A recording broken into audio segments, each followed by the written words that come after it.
The views expressed on Talk Real Solutions, hosted by Tyrone Thompson at talkrealsolutions.com, are the views of Tyrone Thompson and do not reflect the views of talkrealsolutions.com, YouTube, or etc.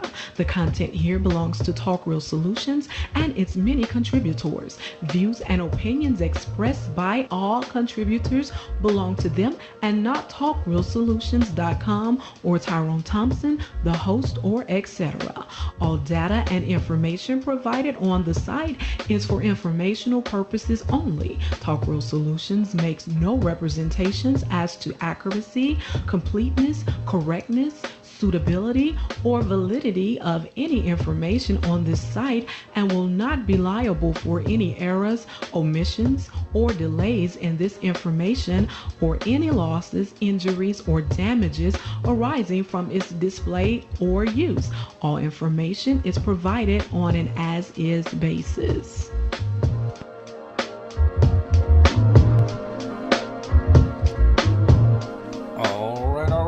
Welcome to the show. This is Talk Real Solutions, and I am your host tonight.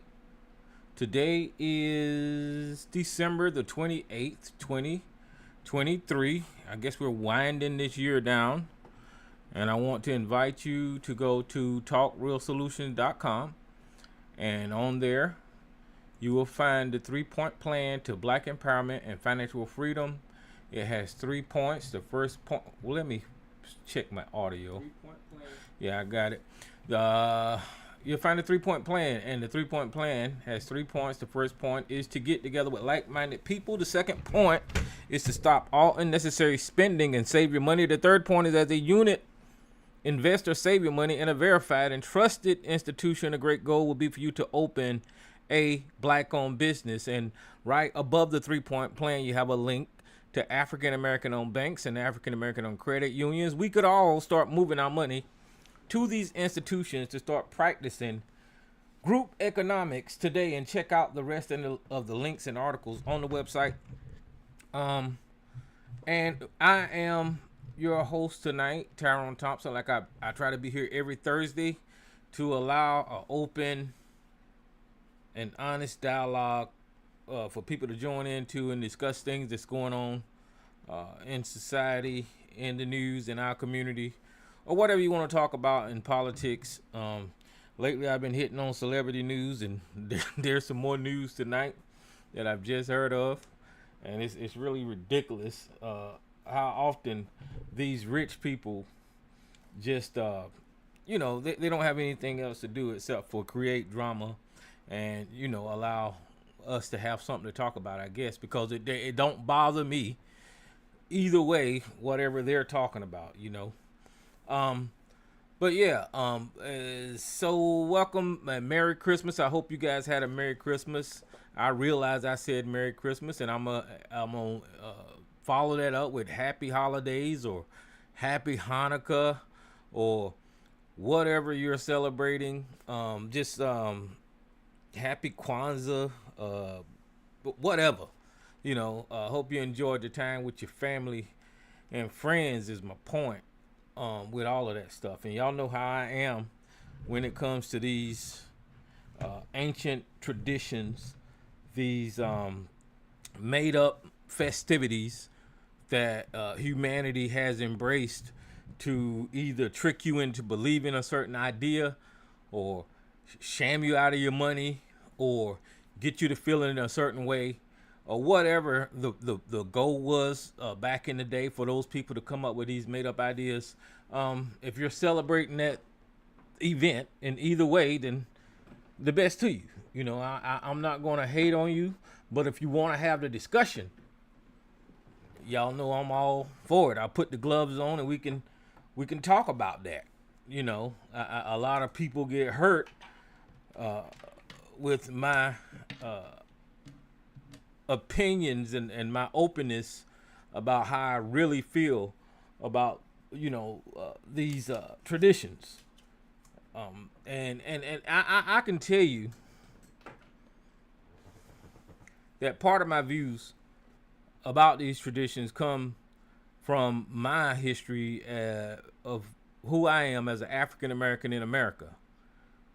That's the reason. Me trying to find out who I am, trying to find out who my people is, and all of this confusion that we're going through.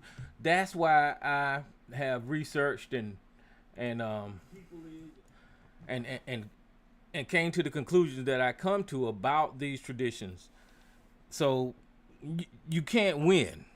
You cannot win when it comes to debating me or having a conversation with me about these traditions. The only thing that you walk away doing is you with your head down, and feeling a certain type of way because you ran across an individual that you cannot indoctrinate into your thinking. That's what happens, and that's why people get so angry.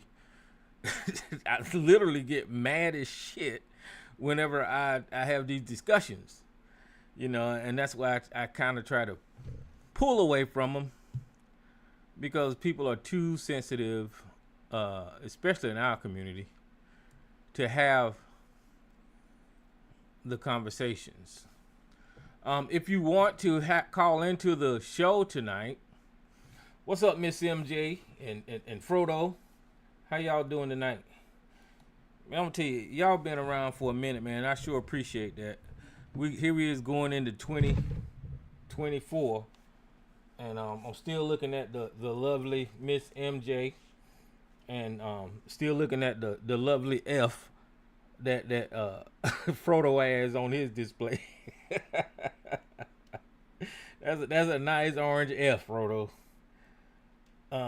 Miss Monica Lamb, Miss Dr. Monica Lamb, how you doing?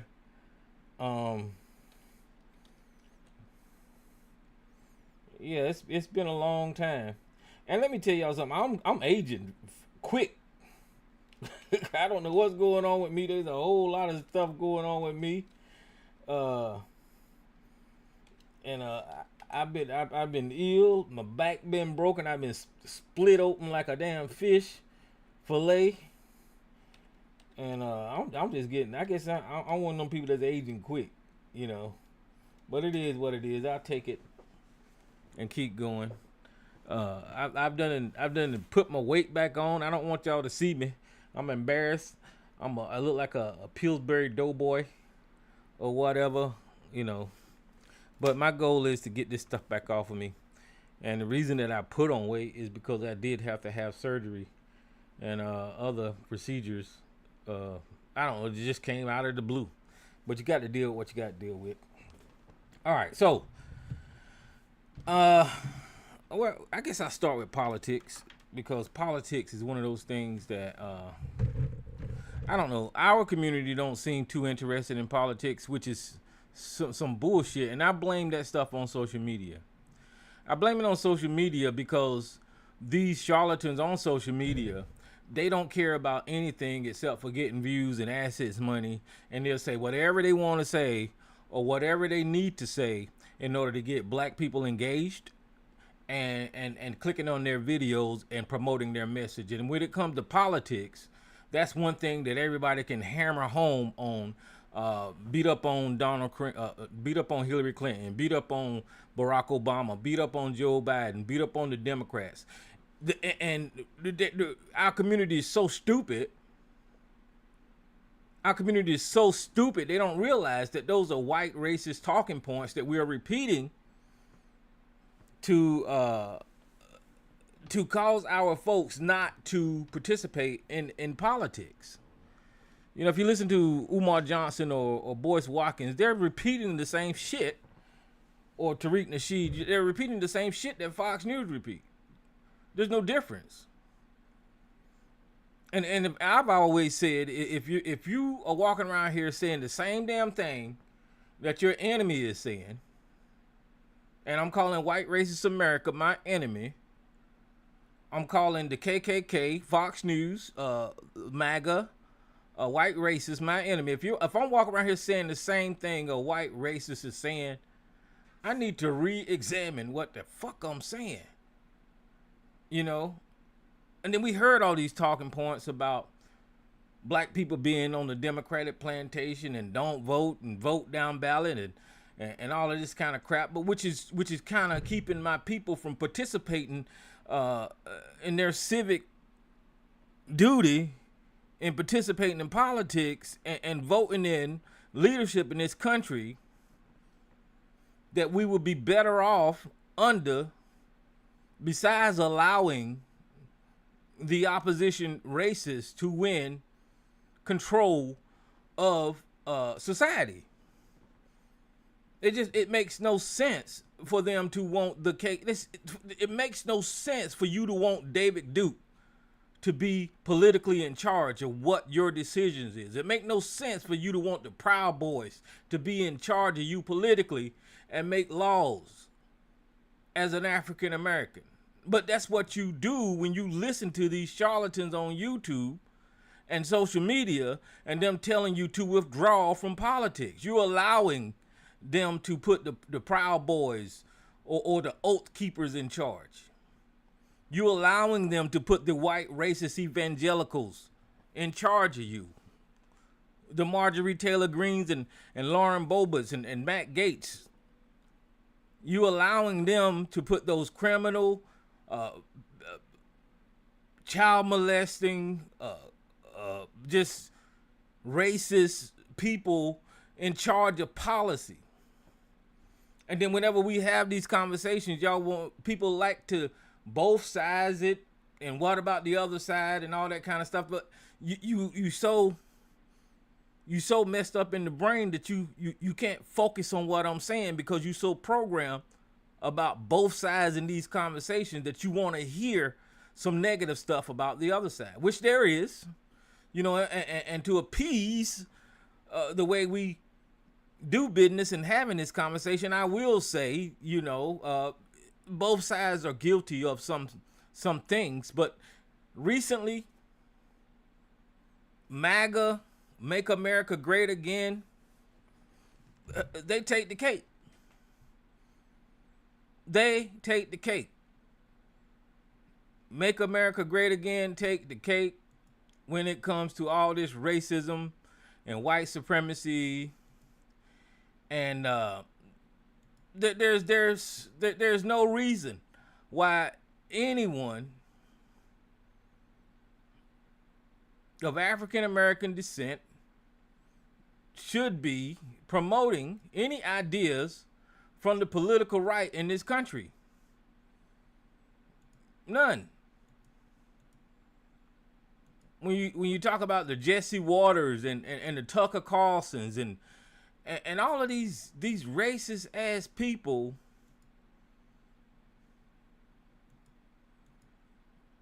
that put out policies that literally killed hundreds of thousands, if not millions of people in your community. I ain't gonna say millions. I think it was maybe tens of thousands. And that number's a little closer to what I'm trying to say here. When this pandemic came, they knew you were going to die. They knew that you were going to get sick. They knew that if you didn't take your medicine, that something bad would happen to you, and it did. When it first came out, we took the biggest hit when it came to that thing, and those people were just, they were just, convincing people to go out there and tell our community not to take medicine. Imagine that. Convincing our community to go out and spread the message to our community not to take medicine, not to do something that you've been doing your entire life when it comes to medical problems. You go to the doctor. You get vaccinated. You take medicines. We've been doing, I know I have. I've never had a problem taking medicine. Never. I've never had a problem taking my children to get inoculated. Never.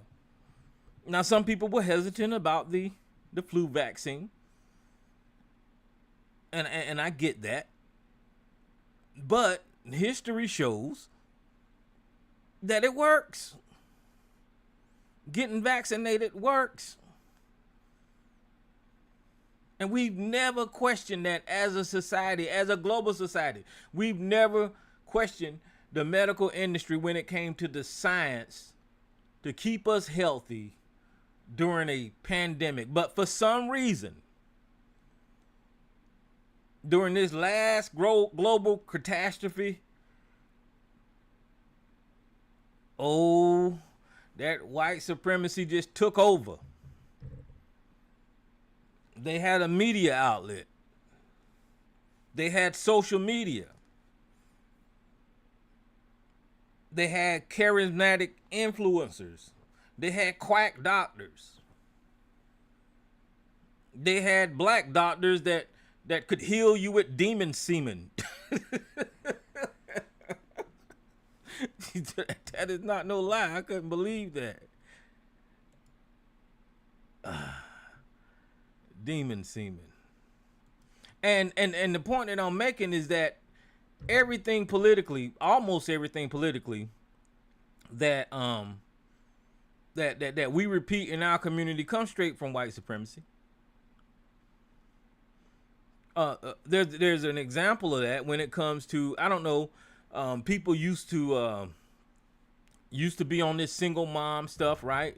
Fatherless homes and all that kind of stuff. That came straight from white supremacy talking points, right? They say that the black fathers don't participate in their child lives, and we had to do the there's data out there showing you that black fathers participate the most in their children's life, even though they're not married, right? And as I was trying to point out examples, literally point out examples of guys on the show that was participating in their children's life that wasn't married, they were still pushing back so much that they were still pushing this talking point about how they didn't participate in their children's life more than other communities. There's something wrong here. There's something wrong here. And as I talk about this, I'm just trying to highlight the fact of how ignorant the community is when it comes to politics. And the reason that we are ignorant is because we give those people the power to dictate how we maneuver in this society by just repeating what they say. And then you get angry with people like me that can see it from a mile away and say, hey, brother, let's sit down and talk about this logically and think it through. That's basically all I say. Let's think about this, and let's talk about why it is important that you have a say in who writes the laws in this country. Let's think about it when we look at our ancestors who fought and died for civil rights and things like affirmative action and all of that, right? Let's think about it as we seen the Black Panther Party try to become a force to be reckoned with politically in this country for a reason. They knew politics was a way to have a seat at the table. But let's think about it before you just listen to fucking moist twatkins and run around talking about voting fucking down ballot, which makes no goddamn sense. I had to argue with fools on this show. I literally had to argue with fools on this show about how stupid the concept of down ballot voting was when it comes to the national election. You basically throwing away your vote because you're voting for senators and governors and local politicians and not voting for the leader of the fucking nation. You stupid at that point. There's something wrong with you. There's something wrong with you if you thinking voting down ballot is you participating in the national race. And I couldn't get that through. I couldn't get that through to these people's head to save my life. And maybe because it was me. Because people like to argue with me. I got one fool that calls in here. He likes to argue with me so much he screams it every fucking time. He's screaming every damn time, arguing. What the fuck you screaming for? Why are you screaming? Ain't nothing to scream about. You know? Because he know he can't deal with just basic logic. Just common sense. 1 and 1 equals 2. You can't deal with that. There's something wrong with you.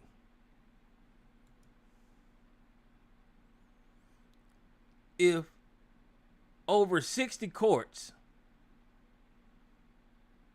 found no validity in the claims of voter fraud, if the same people that were claiming voter fraud is now criminally charged and indicted, if the same people that said the election was stolen and busted into the goddamn Capitol on January the 6th is now in jail and serving 10, 20-year sentences,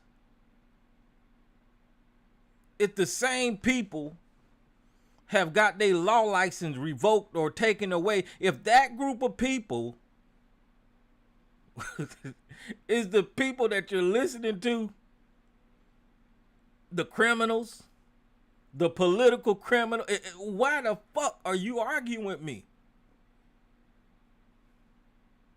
Why are you arguing with me trying to promote fucking criminals?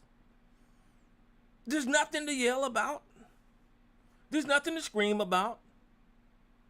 What you should do is eat a piece of humble pie and say, my bad, I was wrong. The laws of this country held. I don't need to promote dictatorship or authoritarian leadership or whatever the hell you're trying to achieve. I don't need to promote that in America. You need to move the fuck on. Don't argue with me. It's funny though.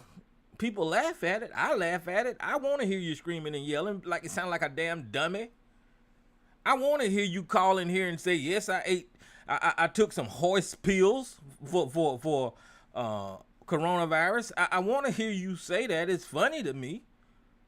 But damn it, don't get mad with me because you sound stupid. You sound dumb as shit. Now, but Merry motherfucking Christmas. Happy Hanukkah, Happy Kwanzaa, whatever you want to call it. I don't know what 2024 gonna bring on, but 2023 was a motherfucker. Now, I'm gonna tell you. 2023 was a hell of a year. 2022, it was a hell of a time in America and across the world. But we puckering along. And hold on, I was supposed to be doing something. Yeah, we puckering along. And I think we're gonna make it. We're gonna make it across the finish line. I don't know why this thing is not doing this. I wanted to show you guys something, but it won't work for me, so I don't know. Okay, so I'll just move on. Okay, so listen, guys. For the past couple of weeks, we've been touching on some of this celebrity crap. And once again, our girl Tasha K. I don't know if Tasha K is just stupid. I don't know. I'm confused right now when it comes to Tasha K. Because it is true. I believe that she lost a lawsuit against Cardi B for like $4 million or something like that, right?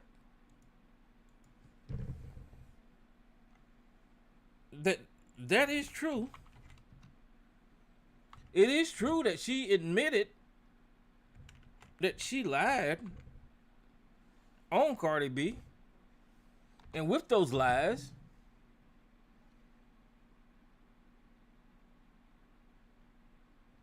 she had to pay or lost money because of those lies.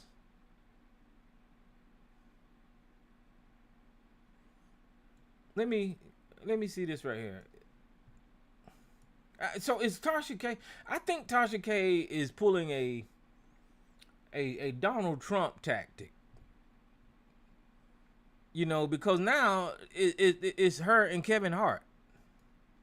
Now we're gonna go over this together because I seen some stuff on YouTube. You know how YouTube just feeds you the gossip.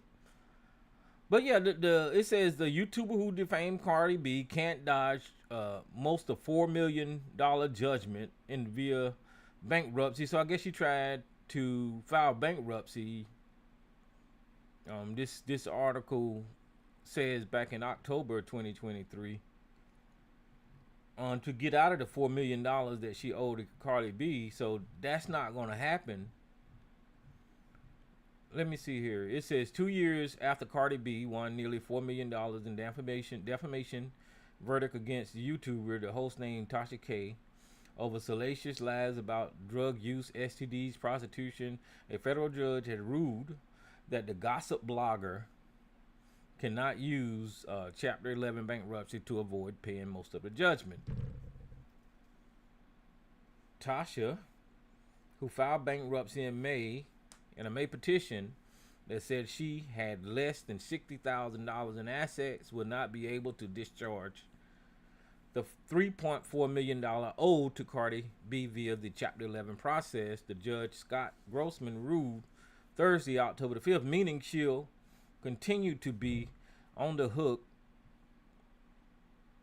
after she exits bankruptcy. Bankruptcy law allows insolvent people to escape certain debts, but it doesn't shield them from paying money that is owed because of willing and malicious injury they cause to others. After Tasha K filed bankruptcy, Cardi's lawyer said that exception clearly applied to the huge judgment, a debt that said Tasha had incurred by spreading false and defamatory statements that were intended to cause harm. After Cardi B's attorney made those arguments, Tasha's lawyer didn't really fight back, essentially agreeing that $3.4 million of the $3.9 million judgment wasn't going to be erased by bankruptcy.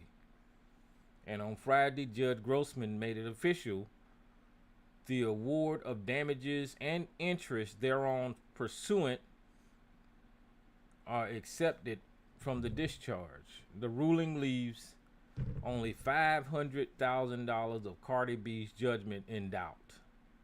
That money is technically owed solely by Tasha's company, Kiwi Solutions LLC.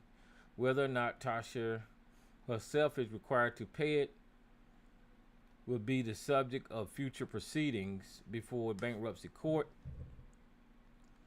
Tasha bankruptcy attorney did not immediately return a request for comment on Monday.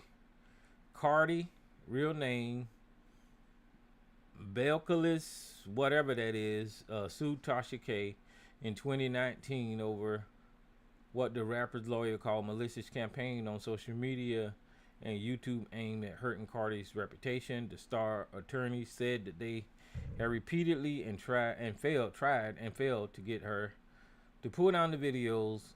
One, Tasha video cited a lawsuit included a statement that Cardi B had done sex acts with beer bottles on a effing stripper stage. Other videos said that the I seen that video. Now let me stop. I have not seen that video. I thought that was funny. Anyway, other videos said that the superstar had contracted herpes and that she had been a prostitute. Whatever. Listen, my point that you know what I think she's trying to do, and it said it right here.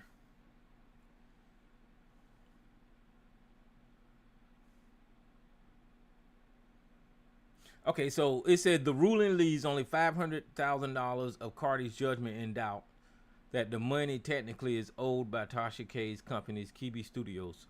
Okay, so I think, and somebody can correct me if I'm wrong, that if you doing business under a LLC and whatever whatever harm that LLC causes, then the individual is not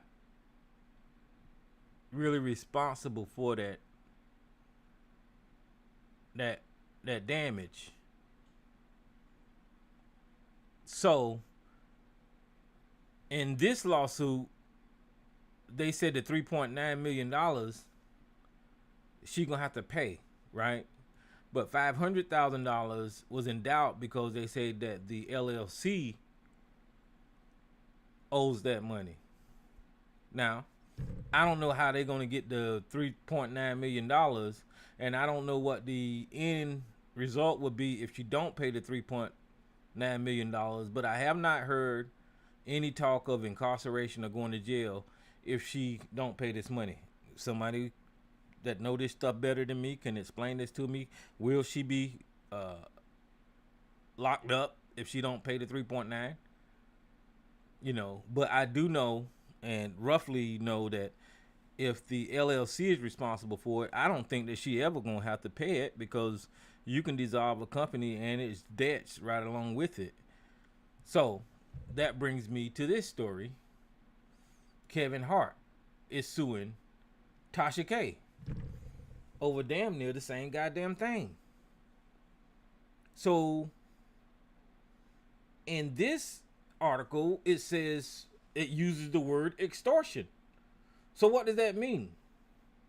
And what the hell is wrong with Tasha K trying to build a reputation off of being sued by big name celebrities? Is that a tactic to become famous? Now, I wouldn't do it. I wouldn't do it because you're putting a lot of people at risk that's close to you. Your family, right? Your children, your husband. You're putting a lot of people at risk, especially the husband, I believe. You're putting a lot of people at risk that is close to you and on the hook for some bullshit you going out there in the street doing. So is it a tactic by Tasha K? Because remember, you got Kevin Hart now, and then you just had Will and Jada, right? And then it was somebody else that she was attacking that was a celebrity. I don't know if this is a tactic or not. And I mean, just for conversation purposes, I think it's stupid. I don't get it, but you know, it gives people something to talk about. And if YouTube knows that it's got this criminal on its platform constantly violating these people's rights,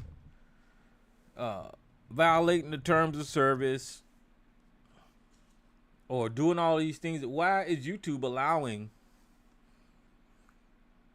Tasha K to continue to stay on the platform attacking these people.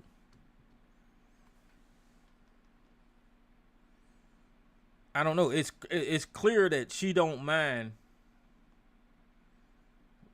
stepping out on that ledge and just defaming people and putting dirt out on people, whether it's true or not.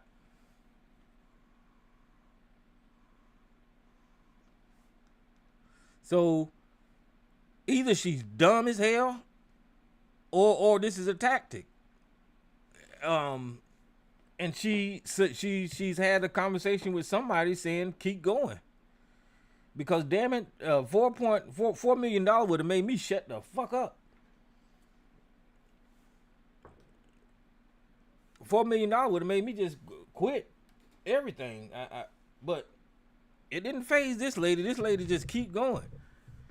But anyway, this lawsuit against Kevin Hart, it says Kevin Hart sues YouTuber Tasha K and his former assistant over alleged extortion attempts. Tasha K, whose real name is Lakeisha Keeby, has not yet paid off the $4 million judgment for defaming Cardi B. Kevin Hart is suing his former assistant, and a YouTuber who allegedly demanded six-figure payout not to publish what the actor claims is defamatory interview. The lawsuit filed in Los Angeles Superior Court on Tuesday accuses Tasha K of spearheading a scheme to extort Hart out of $250,000 by threatening to run an interview with his former personal assistant, Misha Shakes, according to the complaint. Shakes made false statements during a conversation that included Hart facing criminal charges over recording a sexual encounter. Okay, there's a lot going on here. So she basically tried to extort $250,000 out of Kevin Hart. And if he didn't pay her that money, she was going to run the interview of the personal assistant. Well, I think we've seen this before in the Will Smith case, right?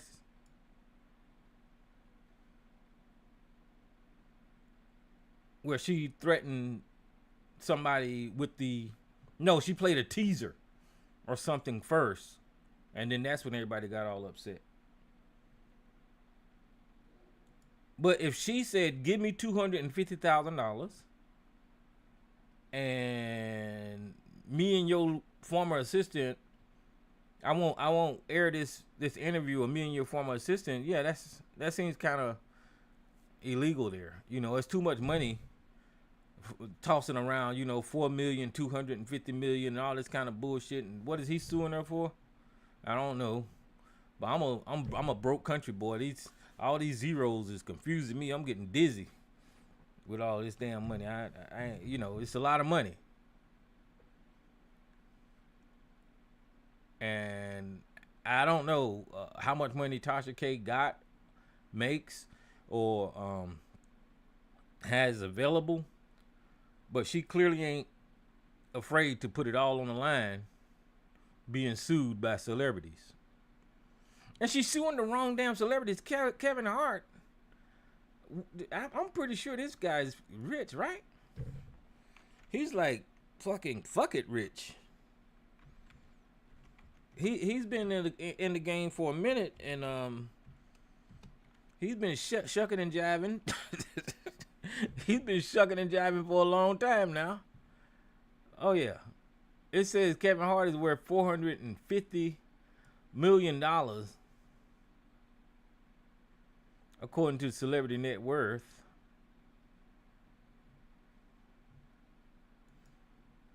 Yeah, that's that like fuck it rich. He ain't no billionaire, but I mean shit. This thing with Tasha K, I'm pretty sure he can afford the attorneys to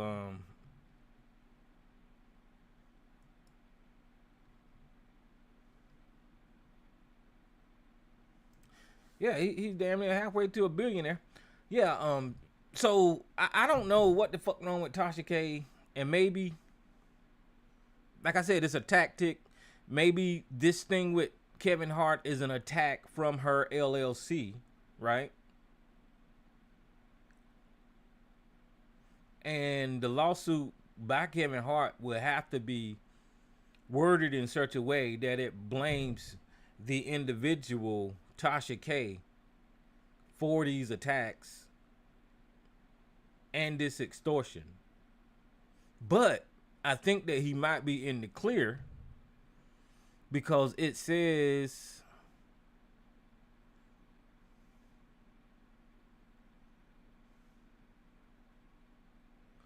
the YouTuber who allegedly demanded a six-figure payout not to publish. Now, if Tasha K, the YouTuber, personally demanded that money not to air the thing, then yeah, that's Tasha K all day. It ain't her company. But either way, let's Kevin Hart, the assistant, spread rumors about an alleged sexual encounter that she was aware of. Tasha K, who's the Tasha Kibi, has over 1 million subscribers on her YouTube channel, where she mostly posts about celebrity gossip. See, they validating Tasha K, and they do this in politics too. I've seen this a couple of times in a couple of these articles since I've been here. They say that she's a celebrity gossip YouTuber, right? They're giving her a title. That's validation. Now she's got a title. I'm a celebrity gossip YouTuber. No, you're a fucking liar. You're extortionist. And clearly you defame people. So, but whenever you give her a valid title like that, like celebrity gossiper, YouTuber, then that's the title she gonna go up under, and that validates her shit. So she gonna go forward. Yeah, these articles need to start calling her what she is. The liar, Tasha K.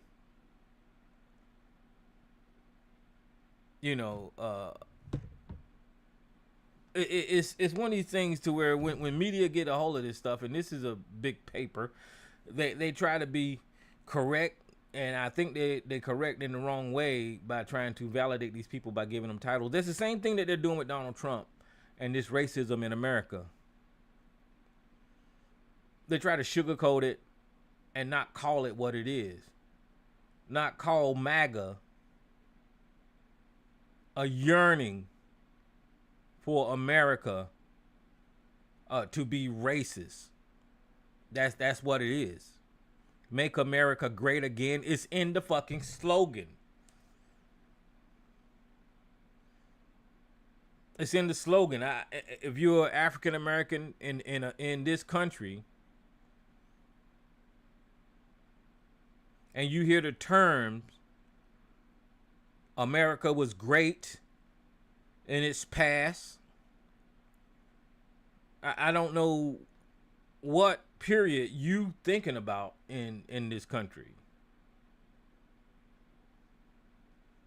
So that doesn't involve you. Make America great again.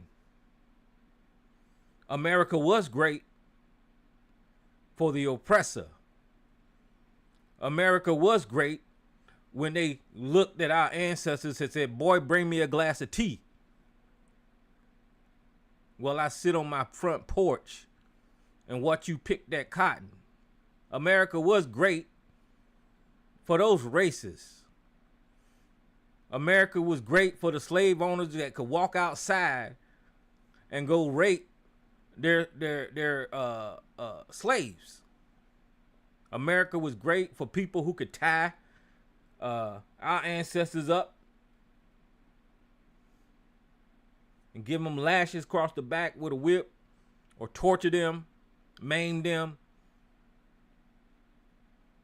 America was great for the people who murdered Emmett Till. Right?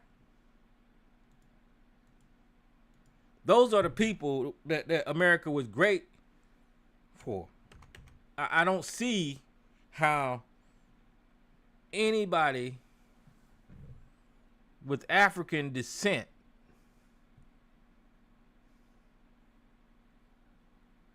can say America was great. Carolyn Bryant, that's the lady name. America was great for her all up until her death. She was being protected. America was great for her.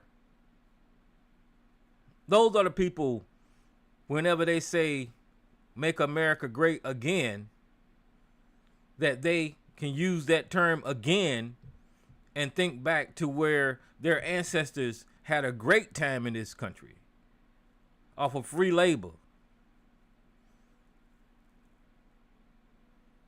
So no, I don't see how anybody of African descent can get behind that slogan. And the media falls short because they're not questioning that slogan. And here you have a leading presidential candidate that has plastered it all over billboards, put it in ads, put it on hats and t-shirts, and got some niggas wearing it. No, America ain't never been great for African Americans. So how can you have one presidential candidate running on the platform of Make America Great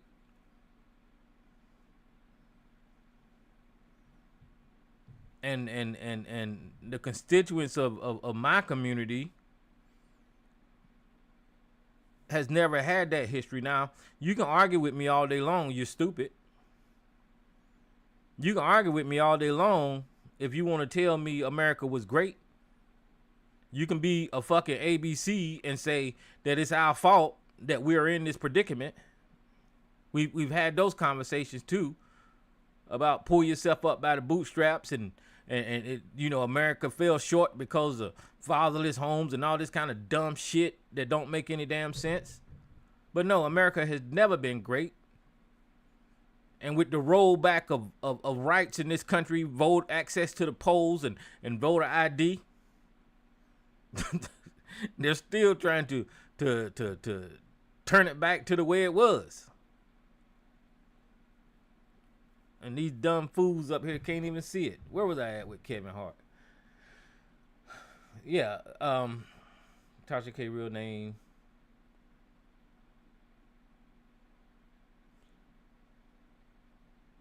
In the suit, Hart claims that an unidentified affiliate of Tasha K reached out to him in November, stating in an interview damaging to his reputation would be published unless he paid a $250,000 ransom. What the fuck? Nah, he didn't say that. Let me see. You know, I got to Google the definition of the damn word because that man did not a consideration to be paid on demand. Yeah, she can't have somebody to tell this man to pay a ransom and she won't publish the interview. That is extortion. The actor refused to pay, contacted law enforcement, and sent a cease and desist to Tasha K. According to the complaint, in the letter, Hart's lawyer warned her that any damages she forced to pay as a result of her alleged misconduct won't be discharged in bankruptcy. Okay, so now they're telling her that they're aware of her trying to file bankruptcy in the Cardi B case, and even if she tried to file bankruptcy right now, because she tried to demand a ransom from him, that, you know, filing bankruptcy ain't gonna do. You have already engaged in a criminal conduct and tortious acts that would entitle Mr. Hart to monetary damages against you should he elect to commence with civil litigation regarding this matter. The lawyer wrote to Hart. To the extent that you do not cease and desist, you're liable for such monetary damages will increase, as will the exposure to the criminal penalties. So in this one, they're saying criminal penalties, so that means jail time. The suit details a teaser for the interview posted in November, in which she allegedly threatened Hart. When you don't pay, you will have to get the money by any means necessary. This is not true.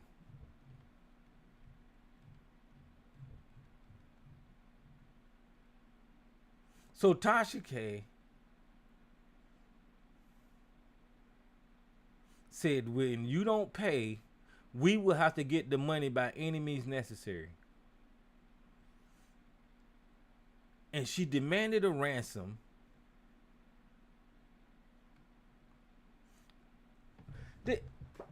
What is the shit? No, she's crazy.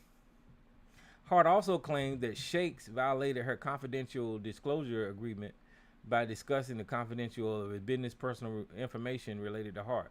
Notwithstanding the true falsities of such statements, Shakes would only have had knowledge regarding such subjects as result of his employment.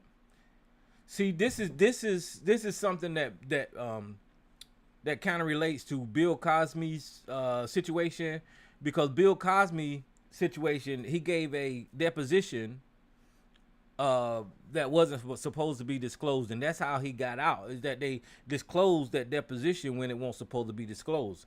Kevin Hart had his employees sign a non-disclosure agreement, so when she was working there, you know, Trump have all these people sign non-disclosure agreements. That was a Stormy Daniels things. But when she was working there, they signed this non-disclosure agreement. And while she was working there, I guess she wasn't supposed to say anything because she was his personal assistant, because it might ruin his reputation as a celebrity and mess with his income. So she wasn't supposed to come out and say the thing that she said because she signed this non-disclosure agreement. So you got two stupid people. You got Tasha K and you got this lady Shakes that did the interview.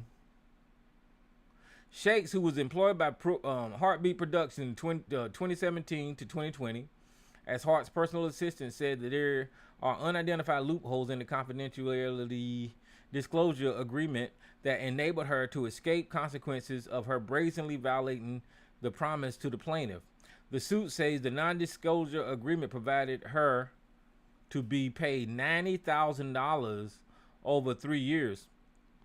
So she got paid $90,000 to shut the fuck up, but she didn't shut the fuck up, and now both of these people stupid.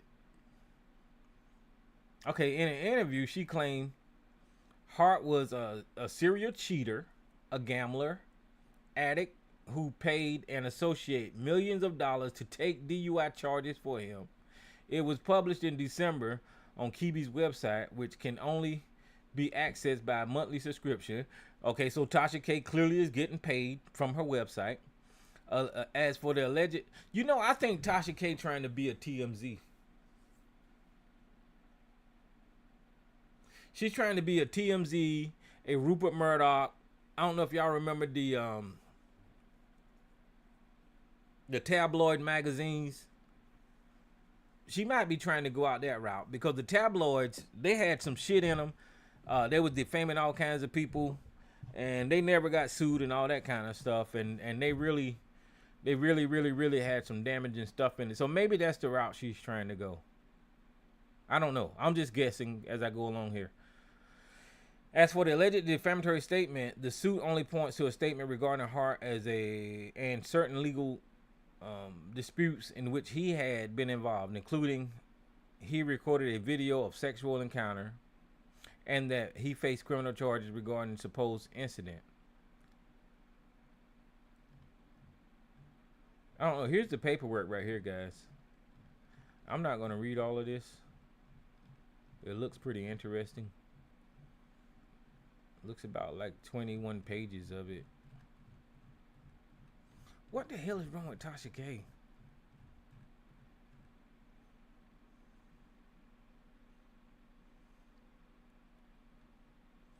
Kevin Hart, Misha Shakes, Tasha K. Civil extortion, breach of contract, intentional interference with contractual relations, invasion of privacy, public disclosure of private facts, defamation. So those are the complaints.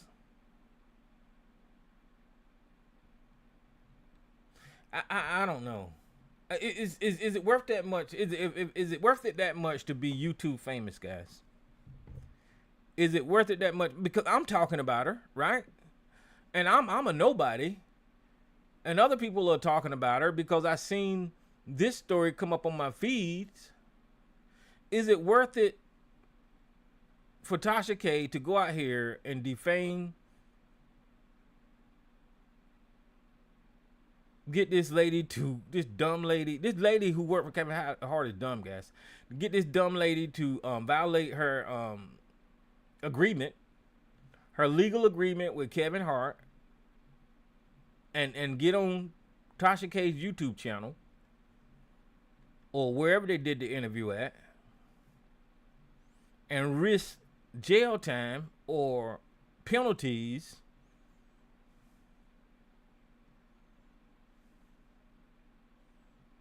Oh, that's Misha Shake's signature there. Is this the confidentiality agreement? So here's the confidentiality agreement that Misha Shake signed in 2017.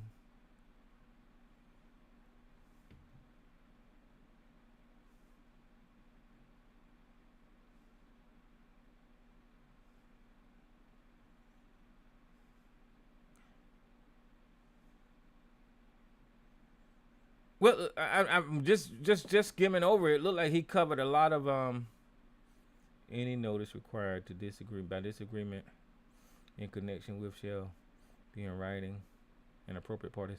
Okay, so right there he was covering himself.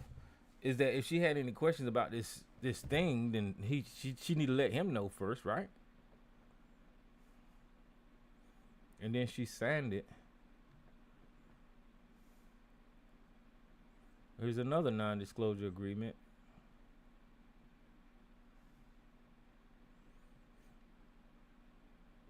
Misha Shake signed that. I don't know. I mean, this lady dumb. She's dumb because she signed these non-disclosure agreements. Tasha K is dumb because she's been sued for $4 million before, and now she's jumping on Kevin Hart again with more defamation. And then, you know, with the Will Smith and him getting bent over. Oh Lord, him getting bent over by old boy thing. And then there was another one. She got so many of them, I can't even think of them all. You know, I don't know. It might be a strategy. If it ain't a strategy, she dumb. Because she gonna go to her grave owing famous people money. I don't know, but whatever the situation is, she's not gonna be out of this anytime soon. And it may be one of them things to where, see, Donald Trump is kind of genius in a way, and write that down because I said it.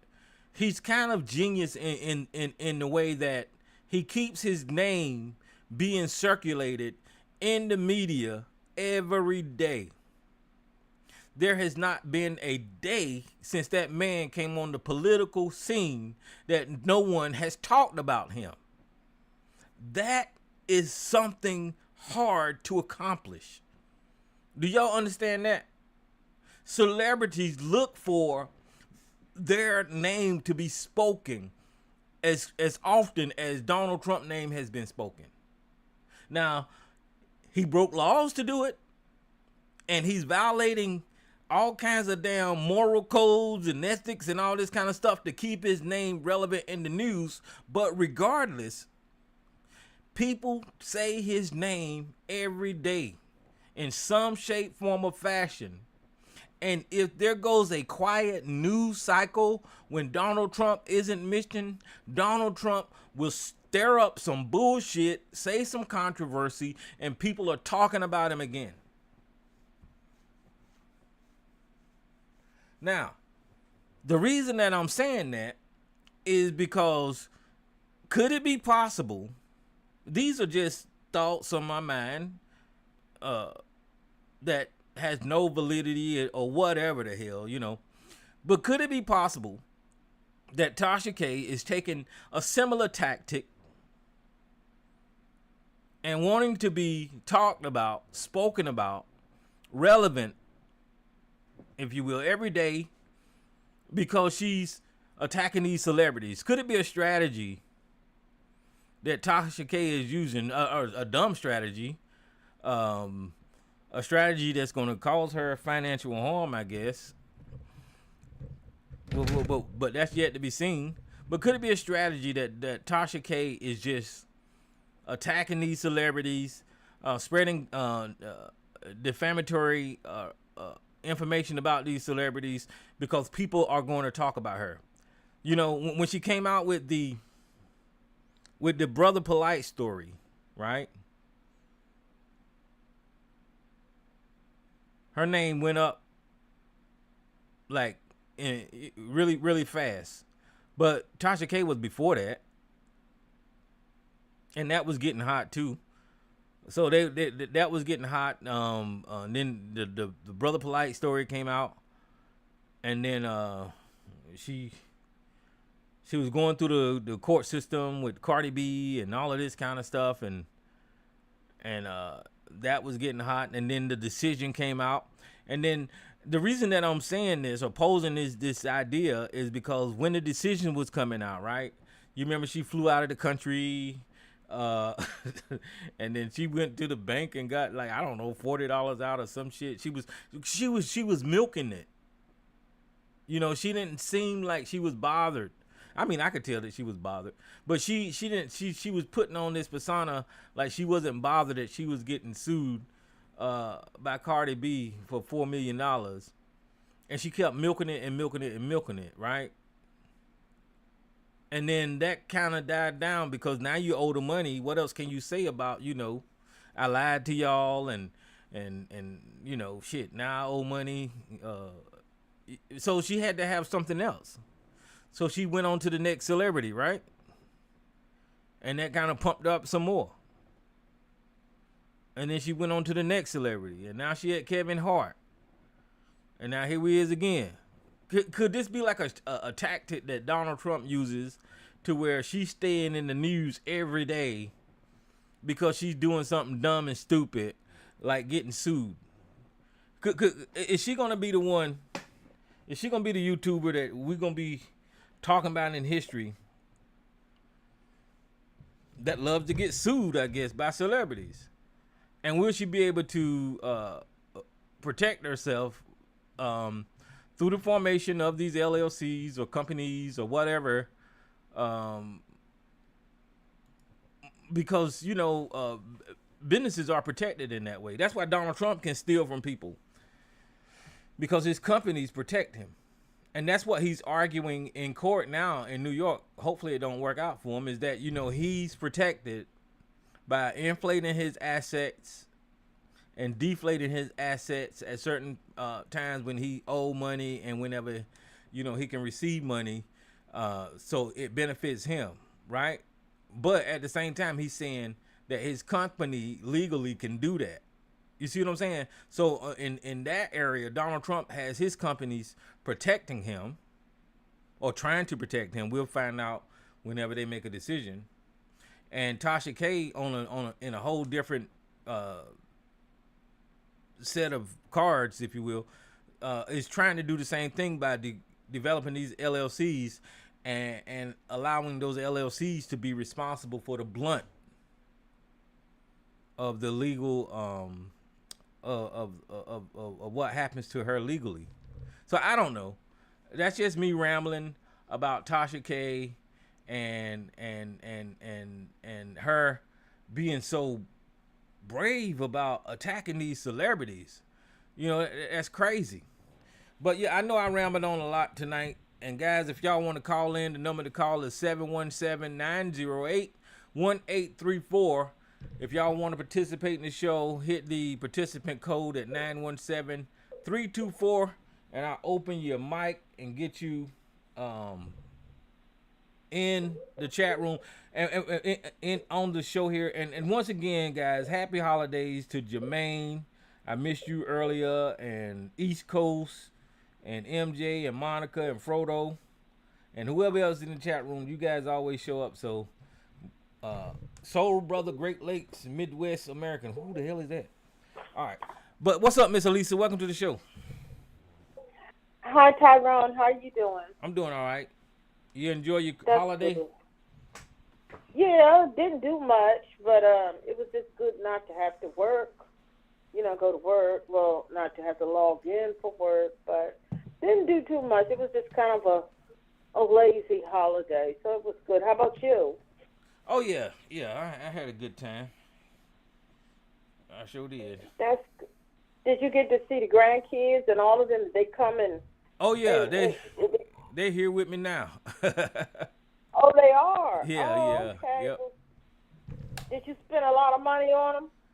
Yeah, I got to dig out of the financial hole one more time. Seems like it happens every year. Well, that's okay. That's good. That's good. Glad to hear it. But this Tasha K thing that she was speaking on, the part about the extortion, I'm going to wait to see because I'm a little confused because usually there's been celebrities in the past that's been, people try to extort them. I know, let me see, one very famous, why can't I ever remember his name? He was being extorted, and he told it, let me pull this up, because you all know who, the late night talk show host. Jay Leno or David Letterman? David Letterman, thank you. Yes, David Letterman, he was being extorted because he'd had an affair on his wife. He was being extorted, and I guess he told his wife about it. Then I remember on the show, when the show started up that one night, he said he had something he had to speak about, and he told what all was going on and the police and everything. And the person who was trying to extort him, I think, is in prison now, and quite a few other celebrities were being extorted. But this is the thing, we haven't heard about any arrest or anything with Tasha K. Now, if she does not get arrested for that and face criminal charges, then I'm going to question that extortion part. Mm-hmm. So we're waiting to see, because the articles and everybody's saying that he went to the police. So if they do have proof that she tried to extort him for $250,000, that seems like a little bit, considering how much money he actually has. I mean, I think he's in the couple of $100 million type rich, and if she's not arrested, then I don't believe that she tried to extort him, because that's against the law. And other people who's tried this with high-profile people, they were arrested. They ended up in prison. So, well, that would have to go before a magistrate. Well, that claim would have to go before a magistrate or a judge, and it would have been. Yeah. It would have to be proven that it was extortion or something, right? And then they would have to charge her. Is that how that would go? Well, no. If it's being investigated by the police, and they find that there is proof of extortion, then whatever state this is involved in, Florida, New York, California, I don't know where where it would be charged. And if once it's investigated and the police turn over to the district attorney, then they would issue a warrant for her arrest. So that's even before the judge. The district attorney would say we have enough to move forward, and they would issue a warrant for her arrest, because extortion is against the law. So I mean, that foolishness that she does on her show with Cardi B, and she was sued for defamation. That's something totally different. That's civil, but extortion is legal. That's a crime. So if Tasha does not get arrested for this, then I'm going to question the extortion. If there's proof that she really tried to extort him for money, that is it's just no question that's against the law. So I'm waiting to hear, is that part true? Because she tried that. So if that part is true and they have proof, she's going to be arrested for that. And then we will hear about her being arrested and charged criminally for that. So I want to wait to hear. But something you said about the moves that she's making, and I heard a couple of people say that today, that maybe she's trying to stay out there with this foolishness because she's trying to get a show and trying to be the next Wendy Williams and get a show or something like that. And that is possible. That's what she's doing. But I question the tactics because she's gone after, the last two, some pretty high profile, very rich celebrities with deep pockets. And then the whole thing that went on with Cardi B and who knows who else. If she were to be offered a show, a lot of celebrities is not going to fool with her. They're not going to go because, I mean, you look at the Wendy Williams show, she didn't do like that. Like if Tasha K is really trying to extort Wendy Williams, she was a gossip, but she didn't really move like that. I remember Diddy got in behind her years ago when she was, for some stuff she was saying about him. But you go in behind these very high-profile celebrities, they liable to any type of show or any type of anything. Celebrities of a certain caliber aren't going to fool with her. They're not going to go on her show. They're not going to have anything to do with her. And they're liable to try to shut it down, whatever it is that she might be trying to do. Yeah, but so she don't need those big celebrities. She just need B and C listers on there for the type of audience she got. That'll impress those people. That's true, and that's what I was going to say. None of them, because Wendy Williams, she had some A-listers that would mess with her, but not a lot of people. It depends. We're going to Wendy Williams' show. And Tasha could do the same type of thing with C, D, E, F, G listers, could come, and people like to gossip. But you have to be careful of the A-listers trying to shut you down.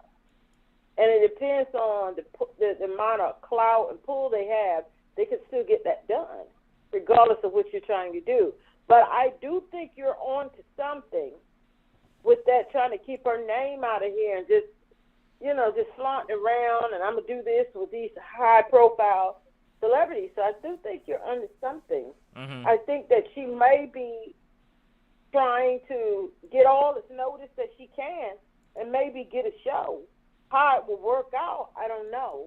But I do think you're onto something with that. This whole Kevin Hart. Right. It kind of took me off guard, especially when I heard the extortion part. So I'm gonna wait on that to find out if she's arrested. Then they got some receipts. If she gets arrested, so I'm waiting to hear that part after, because if he went to the police, they have to investigate. So I'm waiting to hear, because she will be arrested for that. That's against the law. But if she didn't and somebody else, well, we just have to wait to see how that turns out. But she's really been moving quite recklessly, and maybe it might get her a show. People love dirt and muck and gossip, so it might work in her. It might work in her favor. I don't know, but it's crazy to me. I wouldn't want all these people that behind me suing me, because you're never gonna get a leg up. Look at what she owed Cardi. And if the Smiths and them decide to, them people got deep pockets. Their pockets is triple time deeper than Cardi B's. So now, it was somebody else besides the Smith, right? I forgot somebody that Tasha Yeah, K. it's a yeah. So I mean, you got these people with these deep pockets behind you. Mm-hmm. I don't know, but I feel like a lot of bloggers. This one blogger in particular was when people were saying, "Well, y'all have to be careful with some of this stuff. That y'all don't be scared that these people are gonna come after y'all, you guys, and sue you." And some of them are extremely flip about it. They're just flippant about it. Well, it's because of this, it's because of that, and we have the right. We have okay. There's quite a few vloggers that I have followed that had their pants sued off. And I just think we're to the point now where the celebrity is going to start hitting back. They're not starting to hit back, are hitting back on some of this stuff that these bloggers are putting out here for coin. They're starting to hit back. Because Nicki Minaj is suing one right now. Wow. And she going to win that. So they around here being flippant. One particular blog is being flippant. Well, they said this and I can do this and I can, okay, you're going to get the right one on your wrong day, and they're going to slap a lawsuit on you. And I've seen certain bloggers who were flying high, riding high, and got sued and lost. Well, see, Alice Jones got away with that kind of stuff for a long time with that Sandy Hook shooting and just lying on people. Yeah. And that should have set an example of what the limits are. But they allowed him to get away with it for a long time though. But once he got found guilty and liable for $1 billion, people should have said, okay, well, there is a limit to the speech that I can use in defaming people. But they ain't getting that message, I don't think. They're not getting it. And then after Cardi got that $4 million win over Tasha K, you would think some of them would start to be, because one particular vlogger that I follow, was being pretty flip. And I commented, well, you're not afraid these people, I didn't say it was going to sue her. I just said they liable to start suing. She got real flip and did a what do you call it? A response video to the people saying, she said, you all just trying to protect, we're not trying to protect rich people. We're just saying you people that you putting this stuff out on, they have extremely deep pockets. You're not afraid of that? If it's all good, it's all good. It's not me. I'm not going to get sued for nothing. But y'all not afraid of that? These celebrities are starting to hit back. I just would be afraid of that. I would be afraid of that. Yes, social media has made people confused about what free speech is. We do have free speech, but free speech do have some limitations. And one of them is you can't defame nobody. You just can't do that. Because of their career, their reputation, and all of that. You can't bring nobody down, and it be a lie. Now, if it was the truth, then that's a whole different matter. But these guys they're not going to court over the truth. They're going to court over defamation and lies on them, So, some people do stuff some people like Cardi B, like literally, she got some stuff out there that is true that she couldn't have took Tasha K over to court over, but whenever she started lying about it, then that's when she crossed the line. Because Cardi B was a stripper, and she did do parties and all that kind of stuff, and there's stuff out there that shows that stuff. That ain't no lie, so she can't sue Tasha K over that stuff. But whenever she started talking about the STDs and all of this and all of that, I don't know about the beer bottles and all of and all of that, but you can't lie on people, No, you can't just out and out lie and say anything that you want. And just like Nicki Minaj, she's suing a blogger right now, but she's not suing for millions. It was kind of funny. She's suing her. She filed a case. I think she's suing for $20,000 because I guess in her mind, this girl got $20,000. She wants to win, and she wants to collect her money. Yeah, to make a point. Yeah. She's trying to break old girl. I'm just $20,000. She's like, she got that. and I'm going to get that and, teach you a lesson. So, I kind of respect that, that I ain't trying to break you. Cardi didn't care. She went in. She's like, I'm not trying to break old girl, but I'm going to tap you. You're going to give me this 20. That's going to hurt you. It's going to hurt her. Right. But it's not going to break her completely down the line. So these celebrities, they can start hitting back.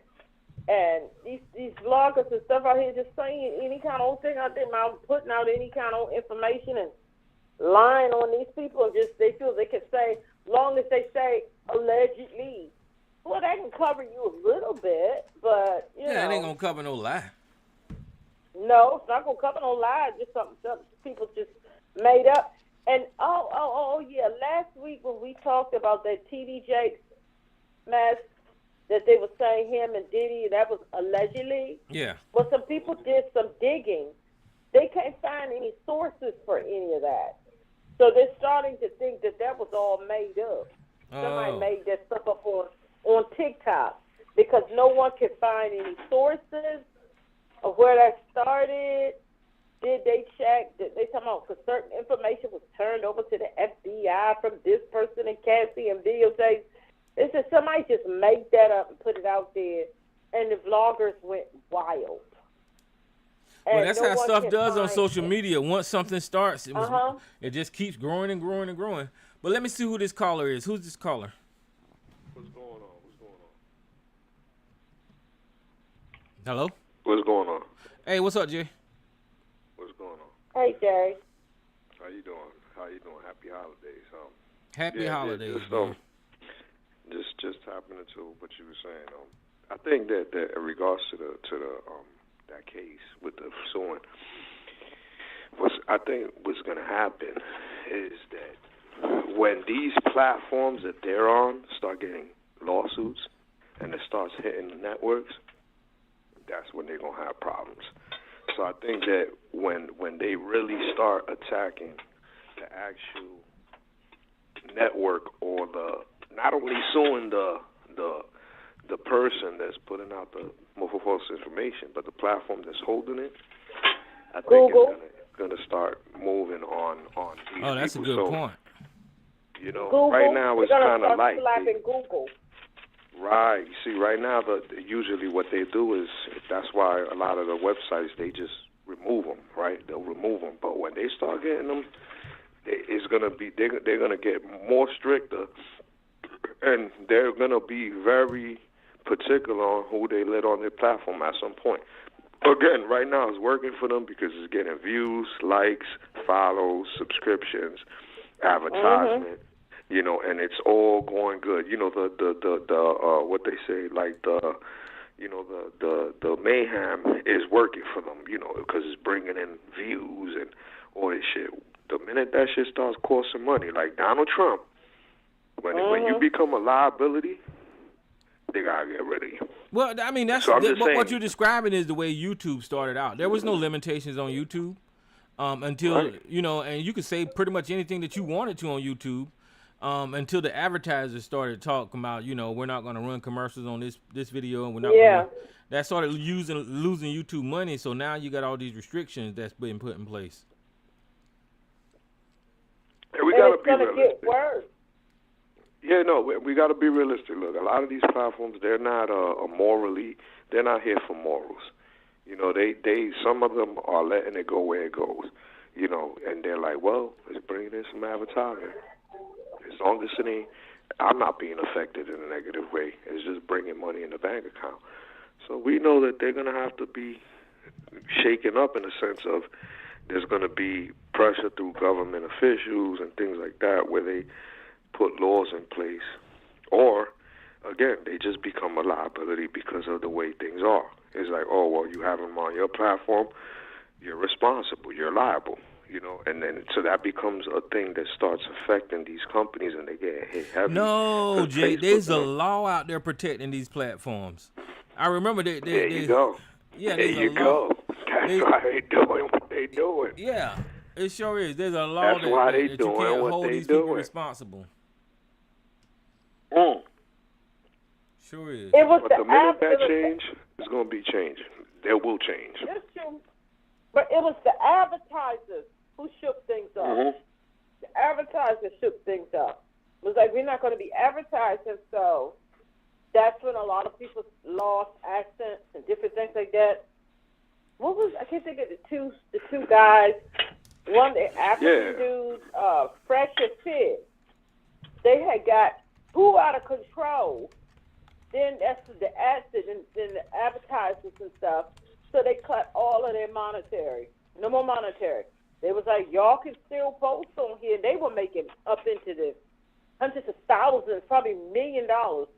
See, that's the way it only works. If you think about it, all the money. They cut their actions. They was like, y'all can stay. Same thing happened to Cynthia G. That's what I'm saying. If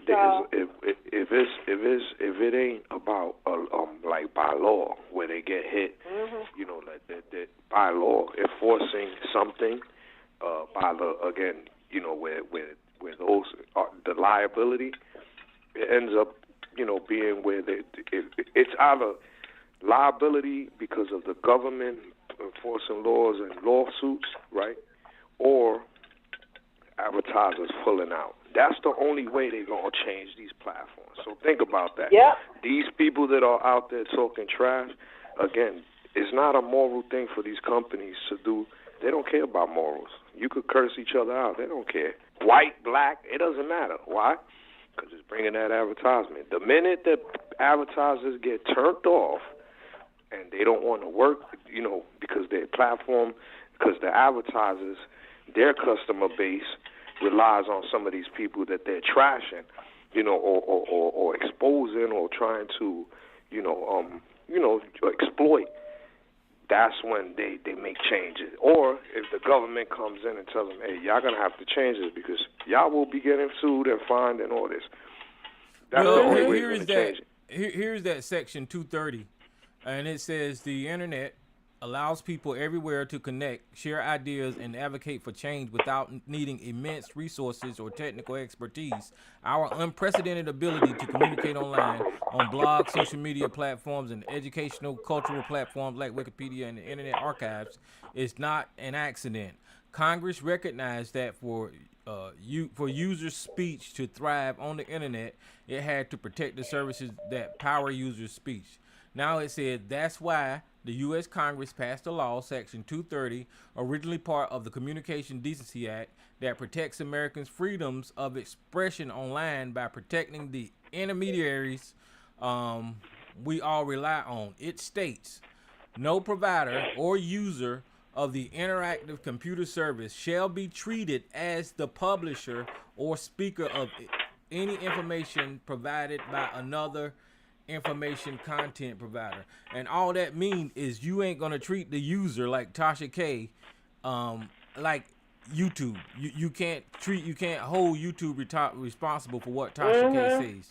And the government did that, and that's part of the reason these people are out of control. And you remember Trump was trying to get them to get rid of that? Yeah. He was trying to get them to get rid of that. Mm-hmm. But Tyrone, you remember, go way back. Like when you started TRS with Tommy Sotomayor. Mm-hmm. And when he was just outrageous. And I remember watching one of his videos, and I saw a Disney ad. And then I saw a Pepsi ad. Yeah. And I was like, those companies have no idea what's going on. That their product is being advertised with all of that smut and all of that deplorable content. But then as time went on, the advertisers got a clue that because that's what we were saying, you got to go after the ads, because they had no idea that their ads were being placed on that type of filth. Mm-hmm. And then they had a real big shake-up, and a lot of those type of people, they lost their channels. Mm-hmm. Because when it came to the ads, because I was like, no way, because I saw a commercial for Disney, was it Disney Plus or Disney Kids, in the middle of a Tommy Sotomayor smut video. Those advertisers had no idea that was going on. They had no idea that their stuff, they had their ads and stuff was being displayed on that. And that's why I don't understand why Tasha K is allowed to do what she do. because with all the document dropping and all of this doxing and stuff that she does, that violates the terms of service of YouTube. She got an audience. Yeah. She got an audience. So how many people are viewing the crazy shit she's saying? She got a big audience now. I'm not gonna sit out here in front on that. But she has her own website as well, so she has transferred a lot of that, like these the interviews that we're talking about with the Will Smith and all of this. She's talking about with the Kevin Hart.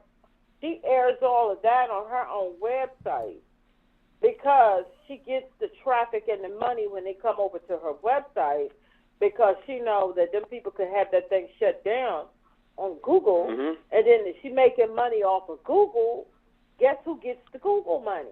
Yeah. Cardi B. Cardi B gets the Google money.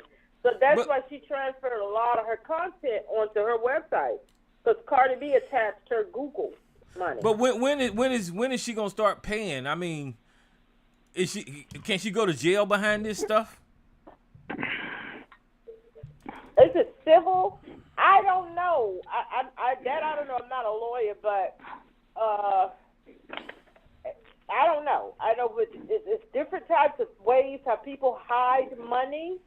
Yeah. But you have to have the money to be able to dig to get the money. Right. Now, Cardi got the funds to get the money.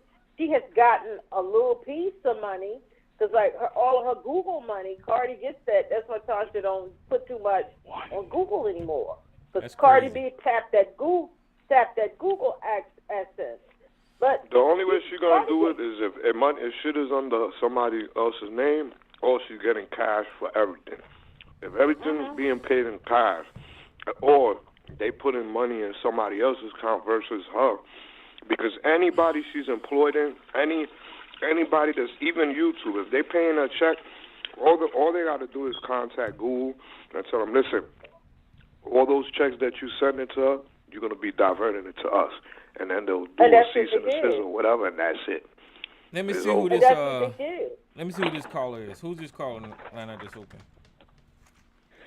Man, am I going to rent you a new one?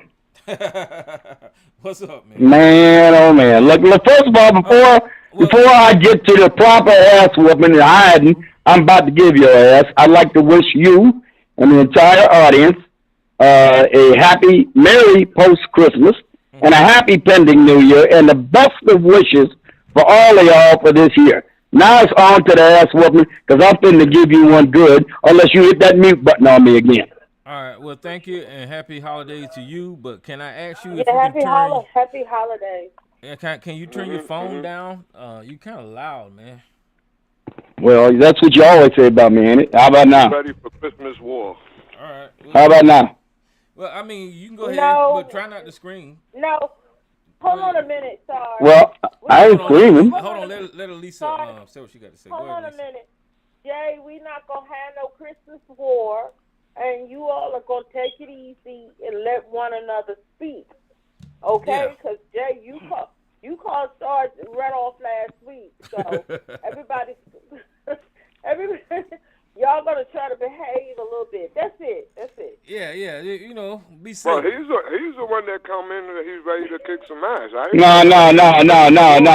Okay. I don't mind that, man. What I object to is the attempt to keep them speaking. I don't do that with you.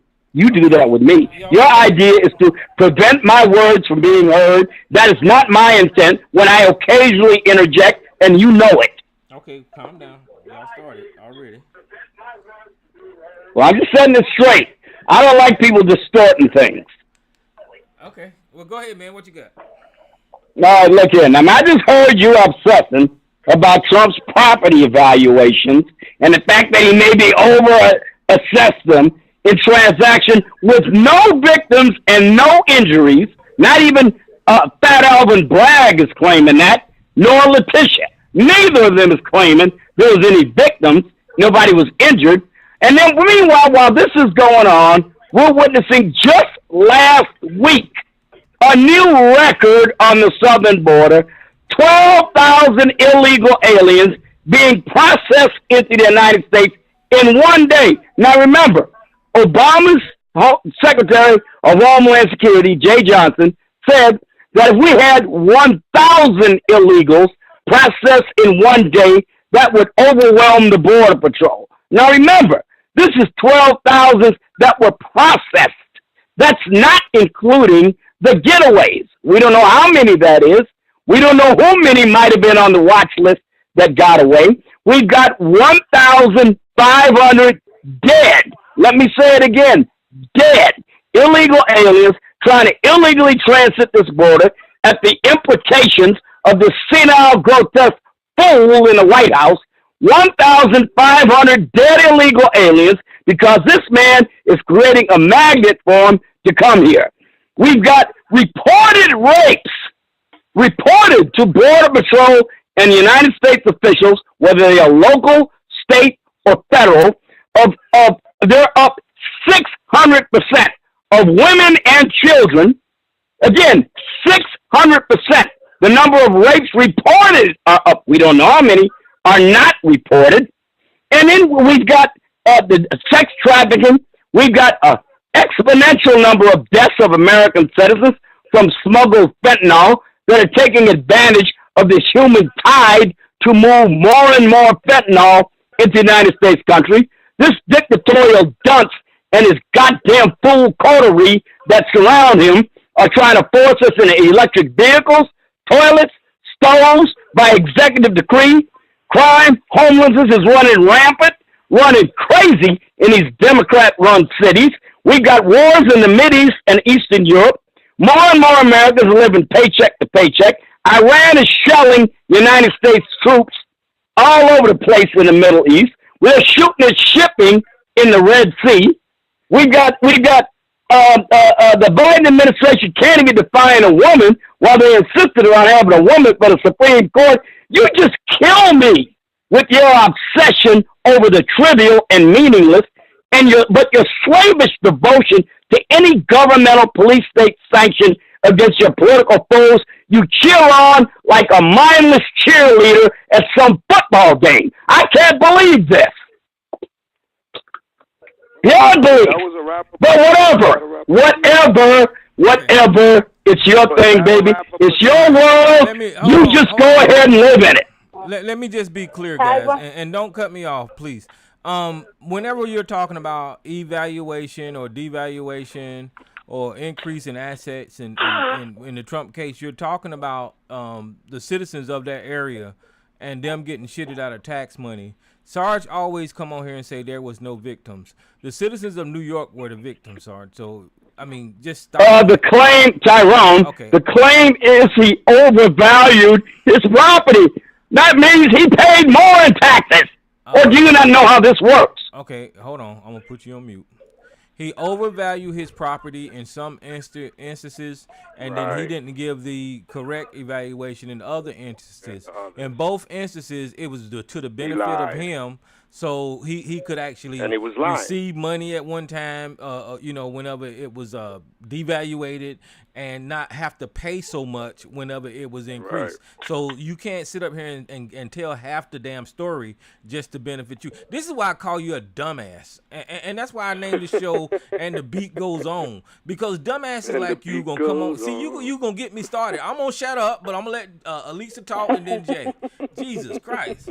I call you a dumbass because you obsess over that shit and you don't care about the invasion of the United States on the southern border, about which more and more black people in Democrat cities are bitching about. You don't care at all about that. But Trump's evaluation of his property, oh Lord, stop the goddamn presses. You're beyond belief. Okay. Tyrone, one thing that I noticed that the right does not speak on. When Trump left office, he left a backlog of 1.3 million case backlog in the immigration court. The deportations were completely in decline. He didn't barely deported anybody. And wait a minute, I'm not finished. Hold on, let me throw this at you. Since they love to talk about Biden, hold on. Biden, since he has been in office, he has now become the king of deportation. We thought Obama was the shit and how he used to deport. Biden has become the king. So far, he has repatriated 85,000 migrants. He's repatriated, and every day is sending them back by the thousands. But the right don't talk about that. The right don't talk about how Trump left that mess, left the border in a complete mess. And as far as deportation, it was on the decline. We thought Obama was bad. Biden has surpassed Obama. Obama was in there for 8 years. But they keep talking about the open borders, and he's old, and he's decrepit, and he's letting all these people come through, and he's this and that. And a lot of that is a bunch. I'm not saying that they don't have a problem at the border. They do. But when Trump was in office, it was horrible. And they left that a big mess. And Biden is deporting people left to right. They let them in. They admit them in. And they're deporting them left to right. They said the same thing about Barack Obama, and he was leading the pack of every president with the deportation. But they don't talk about that. They won't talk about that. That's all I got to say. All right, go ahead, Jay.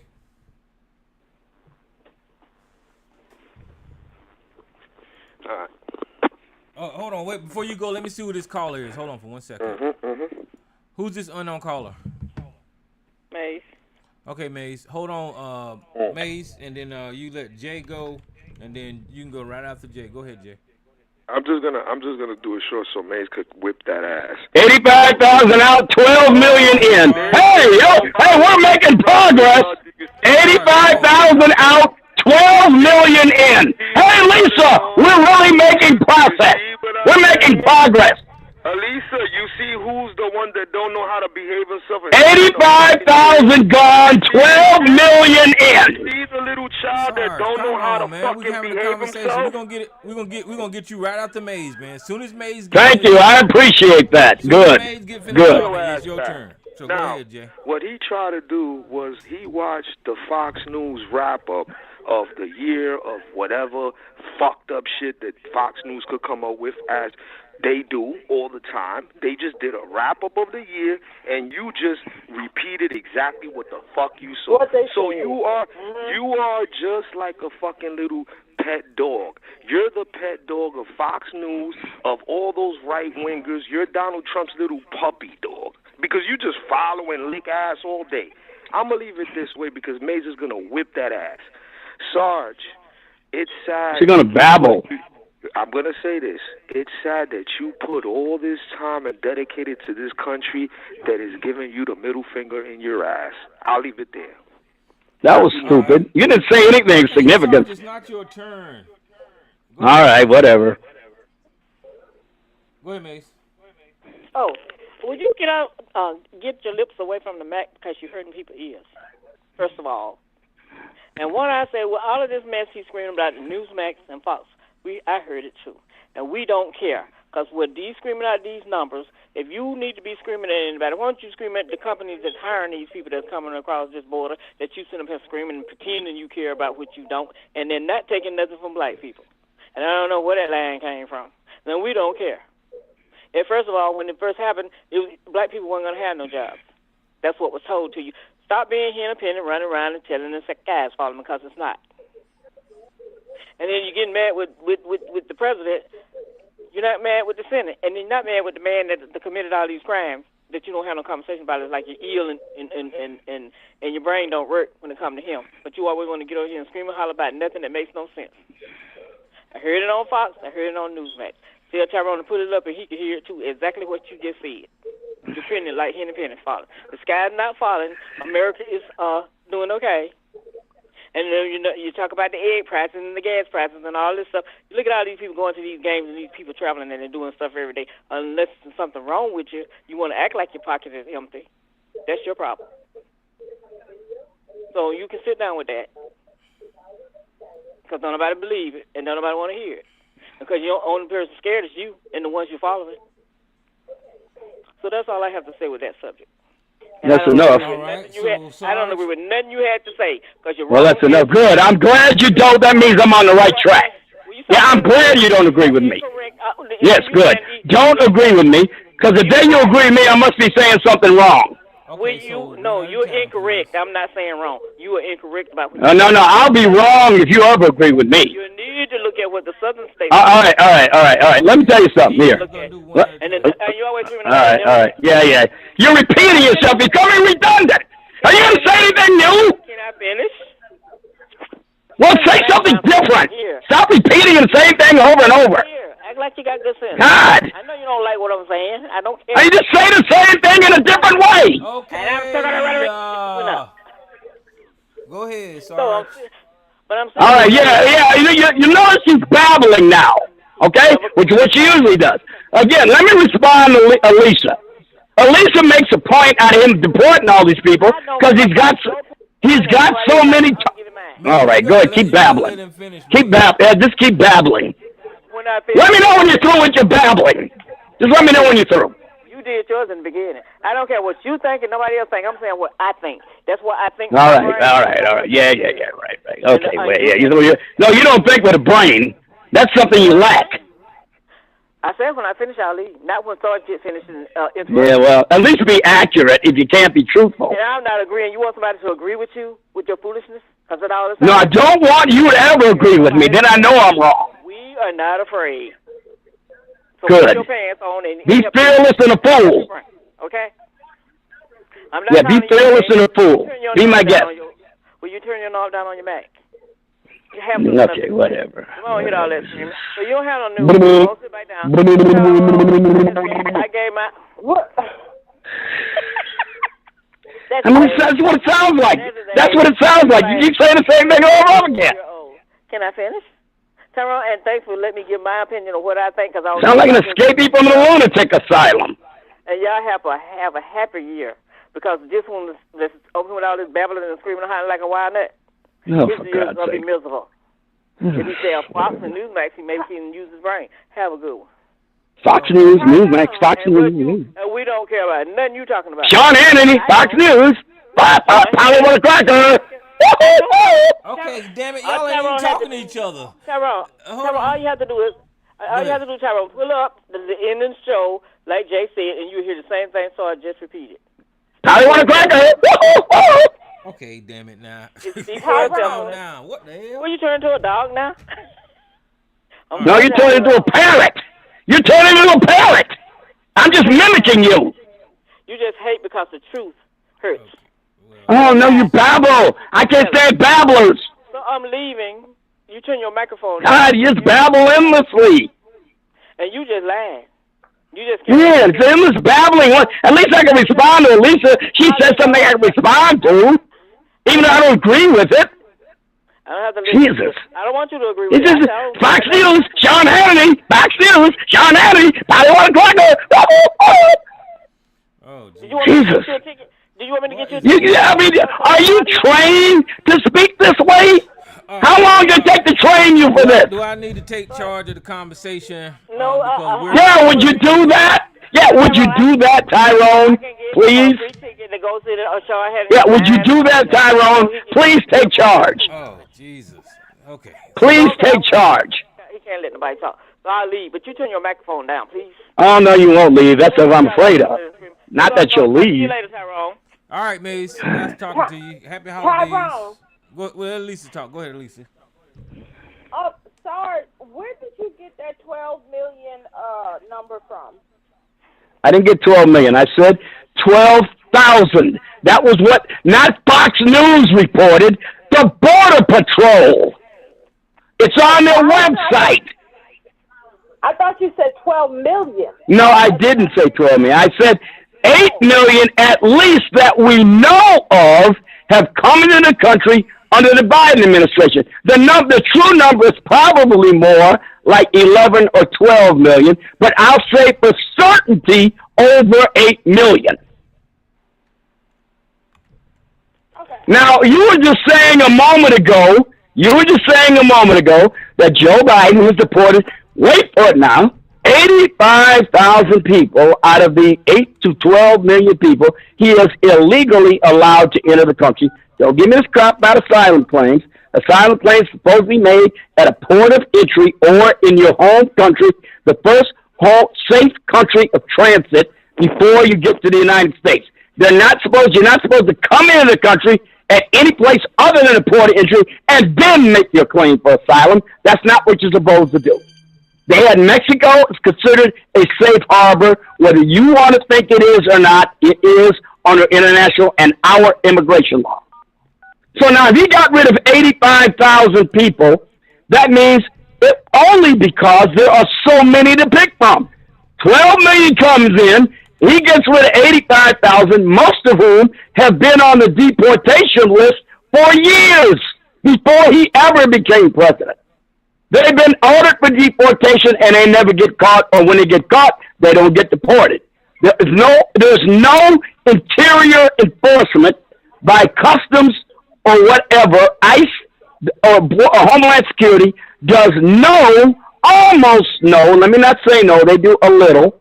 They do almost no interior enforcement of illegal aliens, even those with deportation orders from an immigration court. That is a fact. That's not my opinion. You go to Florida, I'm getting my information from Customs, Border Patrol, and Homeland Security. Not Fox News, even though I listen to them. I confirm it with the Border Patrol, with Customs, and with Fox News. So don't give me this stuff about Fox News. You better go pay attention to what the information is coming from your government. Your government that many of y'all seem to love so much and believe everything that they say. I'm telling you, the situation here is like there's never been a situation in this country. Hey, how long you let that full babble for? I'm almost finished. Oh, Jesus. That's what I mean about you.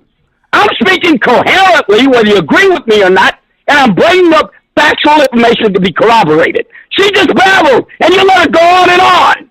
Oh, Jesus. All right, and one more thing, then I'll be through. We have never been confronted with this. I don't care if you talk about Ellis Island or any time in America's history where this many people have been allowed to come into the country unfettered, and when they get here, they are transported to wherever they want to go at government expense. And when they get there, they get stipends from the government. This has never happened before.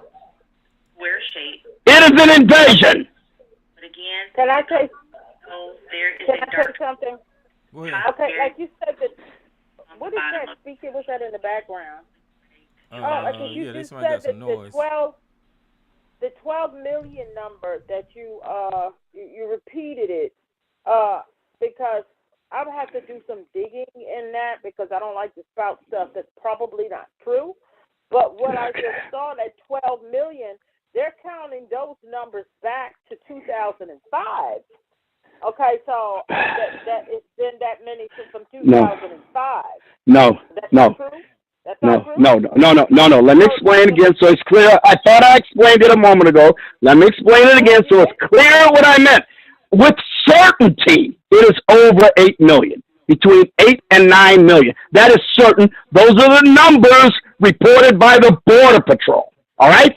With certainty, we can believe that. I am speculating on the 12 million number, and I am only including that speculation within the years Joe Biden has been president of the United States. Again, the additional number, the additional 3 to 4 million is my speculation. So forget that. You don't have to use that. Use the number that the Border Patrol and Homeland Security is reporting. The reason I brought up the 12 million because there are several articles stating that. That's why I brought that up. Again, that's speculation. I'm going by the certain. Let's go by the certain. Forget the speculation, okay? We can't be sure whether it's 12 million or 10 million. It's certainly more than the reported number because hundreds, if not thousands, get away every week. We know that. They don't get caught. They don't get processed. We know this, Elisa. So we can reasonably speculate what that number is. No, I understand understand that. What I'm trying to get an understanding. Now, you're not the only one that's speculating 12 million. I just saw several articles. Watch it. Allow me to finish. I just saw several articles. The Washington Post. I didn't read them. Washington Post, USA Today, and a couple of others. That was the number that they were given as a speculation as well. So what I'm saying is, but they're saying that those numbers, that amount of people is since 2005, and they have the numbers down that they got from Border Patrol of the amount that has come in, that comes in each year, and then there was such a huge backlog that was going on. Now, I will say this. I was confused as well when I saw the videos of them letting people in at the border, and when they were asking, well, where can I go? And the Border Patrol was telling them, you go wherever you want to go. I was very confused by that. What in the hell is actually going on down at the border? So I'm fuzzy on it as well. I was just asking about the 12 million because I saw it in many articles, not just from you. That's why I brought it up. That's it. All right. Well, look, I almost regret saying that because I don't want to get hung up on numbers that I can't corroborate. I think it is reasonable to believe there are certainly more than 8 million. We know there are 8 million. We know this. This is what they report, unless they're lying to us. I don't think that they are. I've seen the pictures. Everybody sees these pictures, the videos every day. We see where these people are coming from. We know it. We now hear the howls from the Democrat governors who can't handle a few thousand of them. Chicago's bitching about 30,000. Chicago, 30 to 50,000 they're bitching about. What do you think all those cities and towns on the southwest border have had to put up with for all of these years? Yeah, New York, Mayor Eric Adams is saying it. Brandon Johnson is saying it. This fool in Philadelphia is saying it. All these rat mayors who are talking about welcoming sanctuary city aliens into the country, now all of a sudden they're howling because Joe Biden isn't giving enough federal money to deal with the illegal aliens they say they wanted, they welcomed, they thought was a beautiful thing. Give us your huddle masses yearning to be free. Well, now they got them and they don't want them anymore. And they I agree with you.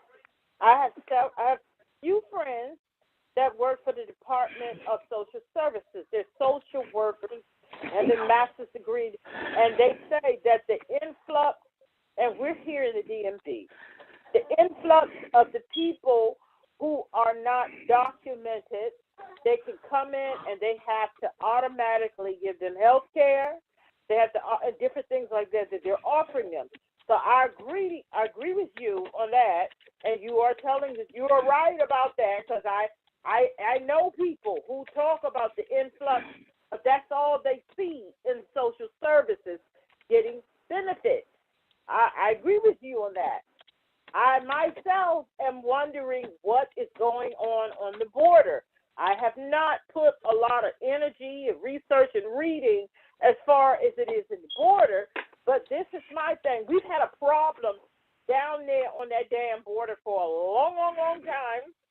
But pre-Biden, pre-Trump, pre-Obama, there's been a problem down on that border.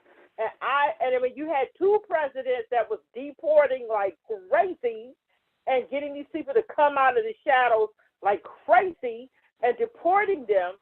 My thing is it the particular Trump was awful, his administration with them people down there on the border as well. But this is my thing.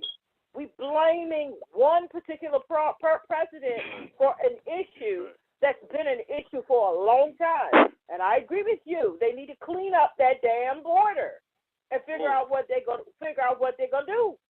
The country, period, regardless of the administration, needs to clean up that border. I agree with you. I just don't think it's fair to point at Biden when that's been a problem dating back to Clinton and Reagan, and probably wasn't that bad back then, but it's been a problem through different administrations, and it's worse now. And I don't understand why they like, you can come in, go wherever you want, go to Border Patrol, go where you want. Well, you want to go to New York? Go, and they put them on buses. And I was wondering, what is that about? 8 million people. 8 million people is a greater population than 37 states of the union. To put it in perspective, let me say this again. 8 million people is a greater population than 37 states of the union. Let me tell you this. What the hell are you talking about, fool? What did I say that was untrue? Sorry, calm down. Wait a minute, stop it. Stop it. Sarge, you what and Lisa, did I just say that wasn't true? Hold on. Okay, guys, listen, hold on. Wait a minute. No, you wait a minute. What did I just say that wasn't true? Okay, listen. Hold on. Jay and Sarge, listen. Sarge, you and Elisa just got finished talking, right? Having a conversation.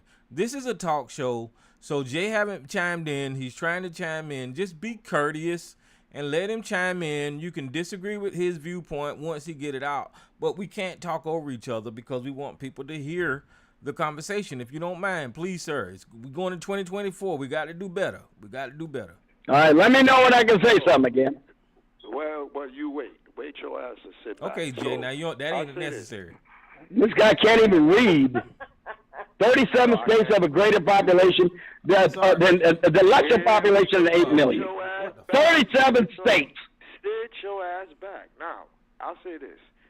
Where's all these resources that are being taken now? So all of a sudden by the immigrants, where were they before all these immigrants ended up here? I agree. I'm questioning where was the money for the so-called American citizen here prior to all this amounting to where it got. Now, yes, that was over the years it's been problems. But they've been saying for the longest that they're taking away our resources, but I never seen any of the resources prior to this. So I'm just questioning how they point the finger over here to the immigrants when before the immigrants started taking shit, we never got that shit that they were supposed to get, we were supposed to get. So it's a game that they're playing. Point over there. Where was the resources and the money for the U.S. citizen that you so care about, Sarge, right now? A couple of years ago, they didn't give us the resources. Years back, they didn't give the resources. People have been struggling in America, American citizens, before all these so-called immigrants started coming through here the way they are in these past years. So don't give me this shit that you want to pass the fucking potato and point it over there when this U.S. government has been playing the U.S. citizens before the fucking shit started. I don't want to hear the bullshit. I'll answer that question because he just made a challenge. So I'm going to answer it for you because I'm going to give you the facts. I'm not going to narrate. The government of the United States, the Biden administration, is spending, wait for it now, because this is a resource, Jay, $60 million per week to shelter unaccompanied minors because of the massive influx of illegal unaccompanied minors or minors who are not actually being accompanied by a family member and have to be separated from a suspect human trafficker.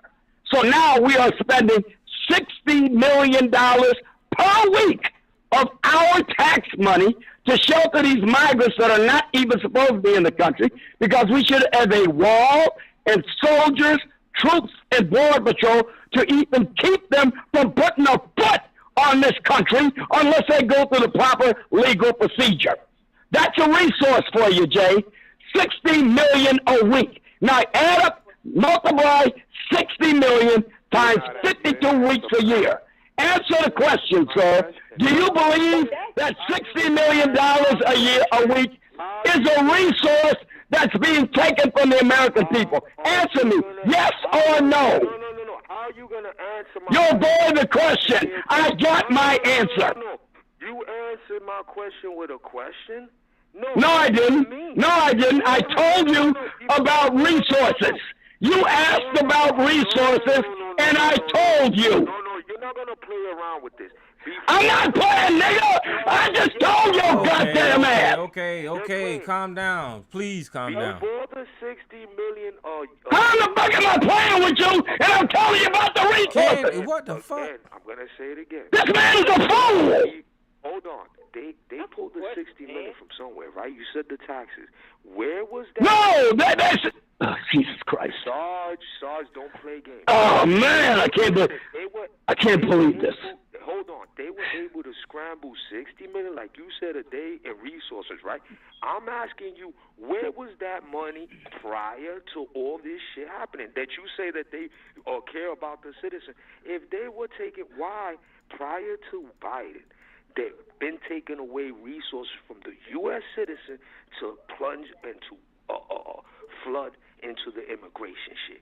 Why is it has not worked, and why is it that it's always the excuse of, they're coming in, now it's more people, and we ain't getting no money? We never got any of that money before the fucking problem started. That's why I say you are playing games.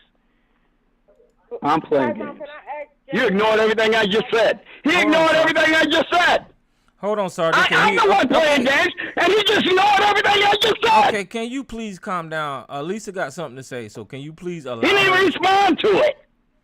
Okay, Jay, I go want to ahead. ask you. I'm playing games, though. I want to ask you a question. You remember this problem was going on with these migrants' children and stuff back when Trump was president and back when Barack was president. And Trump, and I always said this, they blamed Trump for it, about the children being separated, and they were going through this, and Trump was treating them like, but the same thing was going on through the Obama administration. Right. And the same thing was going on, but not as bad, but the same thing was going on through the Bush administration. And even though I despise Trump, they were blaming him for those separated children and that money they were spending on those children. They blamed it all on Trump, and that really wasn't fair because that was going on. They had them separated up in cages when Obama was president. The same thing was before he was president. So you remember this was going on too, before Trump and before Biden. You remember this, right, Daddy? Yep. Okay, so let me add to the conversation, guys. And sorry, don't cut me off. Guys, when I was a little boy, there wasn't a big old problem with immigrants or Mexican people in the country like it is today. And I'm pretty sure people can think back and see that, but we did have migration. Then you had the NAFTA, the North American Free Trade Agreement. Then you had the economies between these countries getting stronger and stronger together. Although they were the drug cartel was strong and all that kind of stuff was going on, there was an agreement between these governments for these people to cross borders. Further beyond that, you had the native people on this land, which was basically Middle American people roaming this whole damn place, right? So what I'm trying to say is, when I was a little boy, I went from watching grocery stores that had only stuff in English on the shelves to slowly transitioning to things with Spanish language on the shelves. I went from going to the doctor and not seeing any Spanish signs to seeing Spanish, to seeing both languages, English and Spanish. I went from going to and living in a society that didn't have any Spanish language signage to seeing Spanish language signage everywhere. What am I saying? This guy is so politically brainwashed, and that's why I say the beat goes on, that he's not understanding that you cannot point the finger at one person and actually say that this immigration problem lies solely on the shoulder of that person. That is the dumbest thing. If you really know what country you're living in, that you can say this immigration problem has been, I ain't even gonna call it a problem. This immigration situation has been a thing that existed in this country whenever they started allowing, Mexican people and all them people to flow in freely as a nation. That ain't even y'all use it as politics because you're fucking puppets and you're running out here repeating all these goddamn talking points just for political gain. You're scoring no points whenever you're making this argument. You just sound like an idiot repeating it. If you really your whole narrative is one big talking point. I'm not done. One big talking point. Oh, shut the fuck up. Listen, not a fact in it. Oh, god damn it. Listen, okay, so I'm gonna shut up. But this immigration thing is a thing that exists in America, and it's not a left or a right thing. Because if you look at how Trump tried to deal with it, because it existed during the Trump administration, he dealt with it by inhumane methods, splitting up children, and all that kind of bullshit, right? So it was a problem. He did not stop it. He threatened to build a fucking border wall, but what happened with that? That was a fucking... He's not going to stop the immigration. And not only that, you're talking about the southern border. The biggest immigration problem that we have in this country comes at legal ports of entry. I'm going to say it again. The southern border is not the problem with the illegal immigration. The legal ports of entry is the biggest immigration problem that we have in this country, and nobody talks about the border to our north, Canada, where illegal immigrants come in through that way too. So your program, Sarge, to repeat the dumb talking points of politics and come on here screaming Biden, Biden, Biden when you sounding like a fucking asshole. You sound like a dummy, and the beat goes on. You gonna keep repeating this same bullshit because it's coming from fucking Fox. I'm done. Oh, you're through now. Now you to call me out, you need to let me respond to your stupid ass. Sarge, can I say something really quick? Because he just narrates. Okay, well, let me just say this really quick. I will admit that some of the stuff that Trump was blamed for the immigration, it was unfair. I admit that, because he didn't start the problem. And truth be told, he didn't have a clue how to deal with the problem. The same with Obama. The same with Biden. So I think that's what Tyrone is saying, and that's what I'm saying. It's unfair to point. It was unfair to put it on. Trump didn't handle it the best, but Tyrone, Obama had them children separated up from their parents too. He had that going on too. So it's unfair to point the finger at one person and one administration. It is just unfair to do that. It really is. And it just seems like the situation is so out of control. Like where I live in the DMV, all of the fast foods and all of certain is nothing but Latino, and I don't have a problem with that. But the jobs that the black and the white and the young people had when they were in high school, they're all gone now. And I don't have a problem with people coming and want to work and try to establish a life. But I will admit, this country can get it under control, and here's how. When the Haitians came over here, if they were just, remember, a bunch of them was down there at the border, and their situation over in Haiti was just as dire as the people coming from South America, or worse. Yes, Jay, or worse. They were able to clean them out of there and send them home. They were able to do something about that because their skin was brown. So if you want to do something about their border, they can. They can. But I think for whatever reason, they're choosing not to. And I don't think it's any one administration. It's something more going on with this than what we know. The money. The money. The money. So, because if they could do something about the brown, they could do something about the white skin. I mean, not the brown. They could do something. They could clear out the black skin. They could clear out the white and the brown skin. For whatever reason, they're choosing not to. That's all I'm saying, and I'm not going to blame one administration. Just like I didn't blame Trump for it, I didn't blame Obama for it, and I'm definitely not going to blame Biden for it. And you can throw Bush and them in it too. Okay, I am not going to blame any administration for the illegal immigration, but I am going to blame the Biden administration 1,000% for the current state of affairs that exists now with unprecedented levels of illegal immigration, because Joe Biden deliberately on the first day he got in office was to reverse the policies of Donald Trump, such as Title 42, such as remain in place in Mexico, such as the agreement he reached with the Mexican government to place the armed forces on the border to stem the tide of illegal immigration. So the Border Patrol was reporting encounters in the single digits per month. Let me say it again. For most of the Trump administration, the Border Patrol and Homeland Security was reporting illegal alien encounters in the single digits of hundreds or low thousands, not multiple thousands. He was due to Biden deliberately reversing the policies of Donald Trump's that was stemming this tide that is directly, not indirectly, but directly responsible for this chaotic state of affairs that we have today. So, yes, I am going to blame him 1,000% for it. During the Eisenhower administration, they still had the Bracero program. I know what the Bracero program was. It allowed seasonal workers to come into the United States for a specified period of time with the cooperation of the Mexican government and the United States government to do seasonal work. At the end of that time, they would return to their countries. It worked very well. It was an agreement between us and the Mexican government. They had Operation Wetback during the Eisenhower administration. In 1 year, it still worked.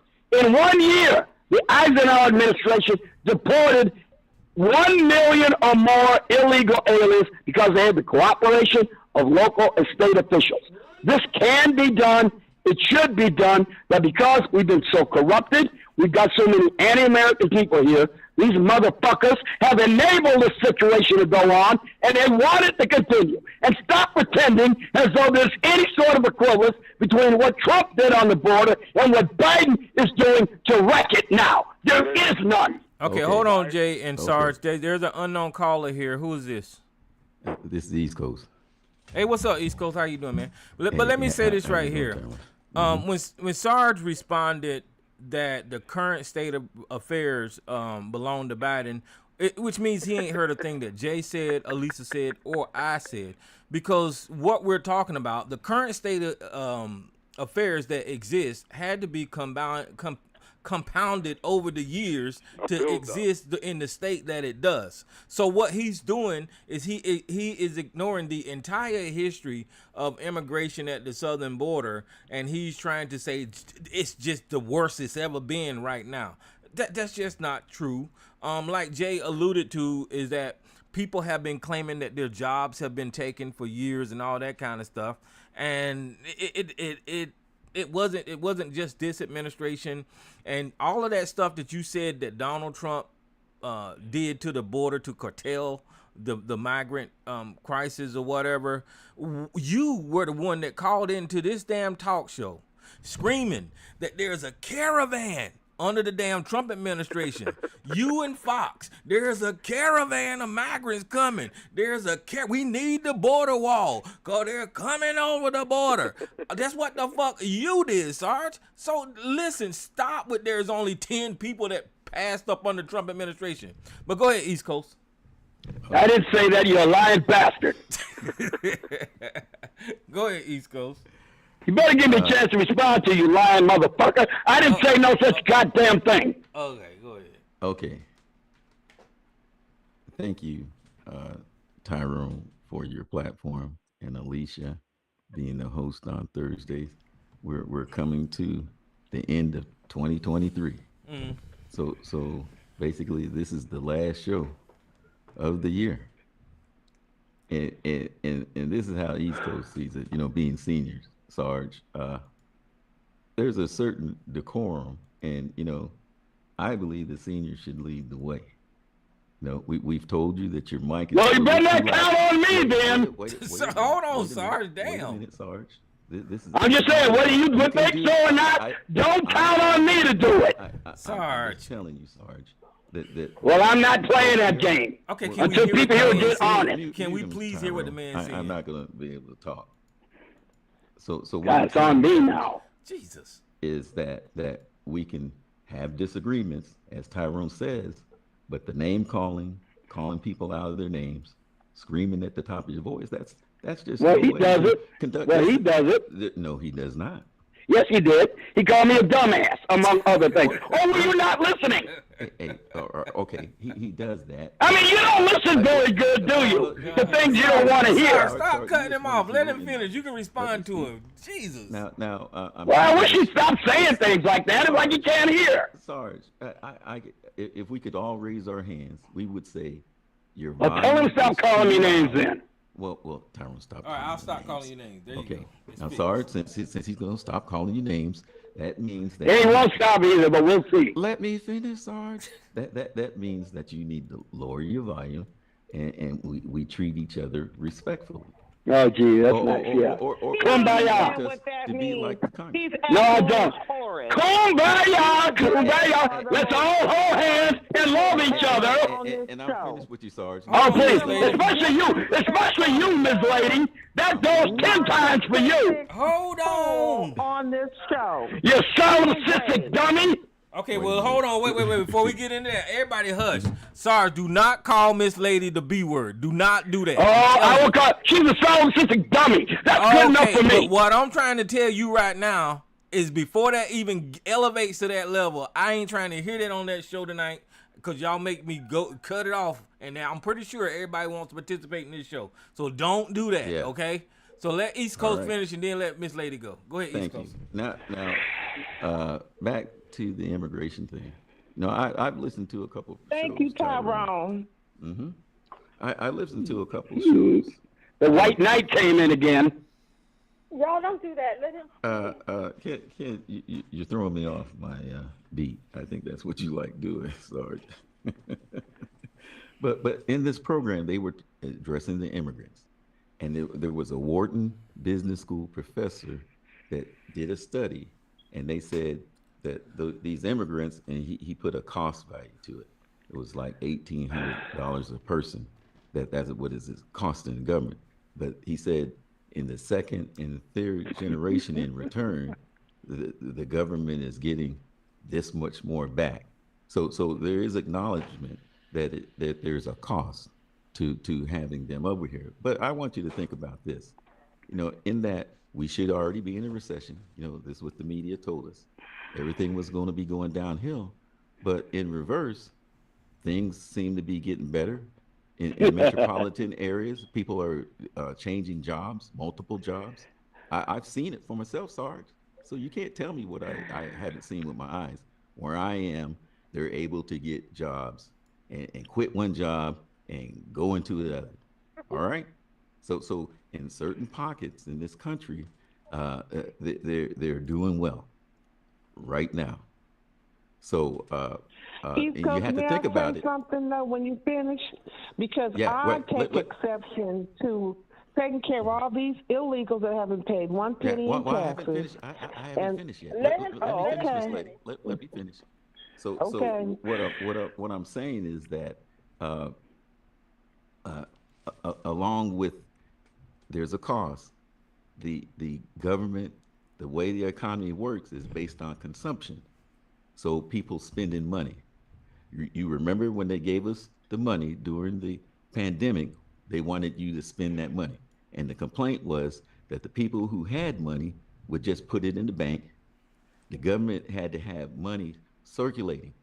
So now that we have all these extra people here, and Alicia just said, you see them in the fast food restaurants, working, and you see them working in a lot of places. And then I'm going to add this, Sarge. There was another study by this professor. He was in North Carolina, the jobs that Americans need to take and wouldn't take. So these were in North Carolina in these fields, and they said these were Americans. They were hired on in the season, and they didn't finish the season. Half of them didn't show up. So you still have to have these crops brought in.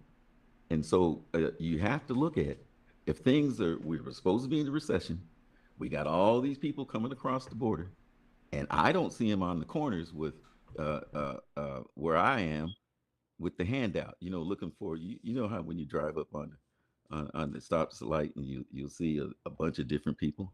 I don't see a lot of Hispanics, but we know in immigration they're coming from everywhere. So I just wanted to add that You don't hear about it in the mainstream, but they're studying and just like Sarge said, in the past we had a program that they would come back and forth, and now we're going to have a talent problem because the Republicans refused to fund the administration for those judges down on the border so they could be turning people around. Yes, just like Alicia said, they can pick up people. It's Biden's problem, and he'll have to fix it. So he changed the policy, from what Trump had, and now it's his policy. He has to work on it.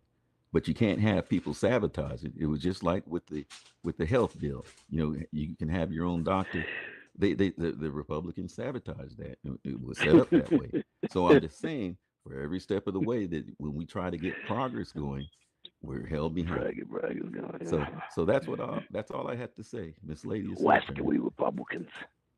Those wascally Republicans. It kind of reminds me of how the passport bros, they changed their name because it became synonymous with idiots, but how they would go to those third world countries so they could get women to do all kinds of things for them and with them for really cheap, because they couldn't afford to date here and maintain a relationship with a woman here. So they're running down to the DR and the Thailand, wherever they go, and take their $200 and they can get a smile on their face.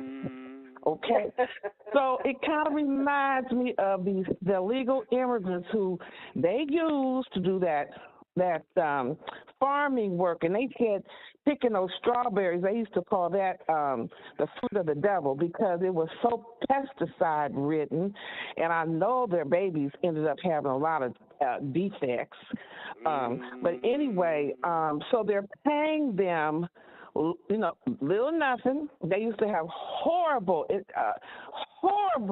living conditions, so that they got attorneys involved, and it took time and a lot of effort, but they had to change. They would put them in shacks with no bathrooms, no running water, no toilets, nothing, with no heat.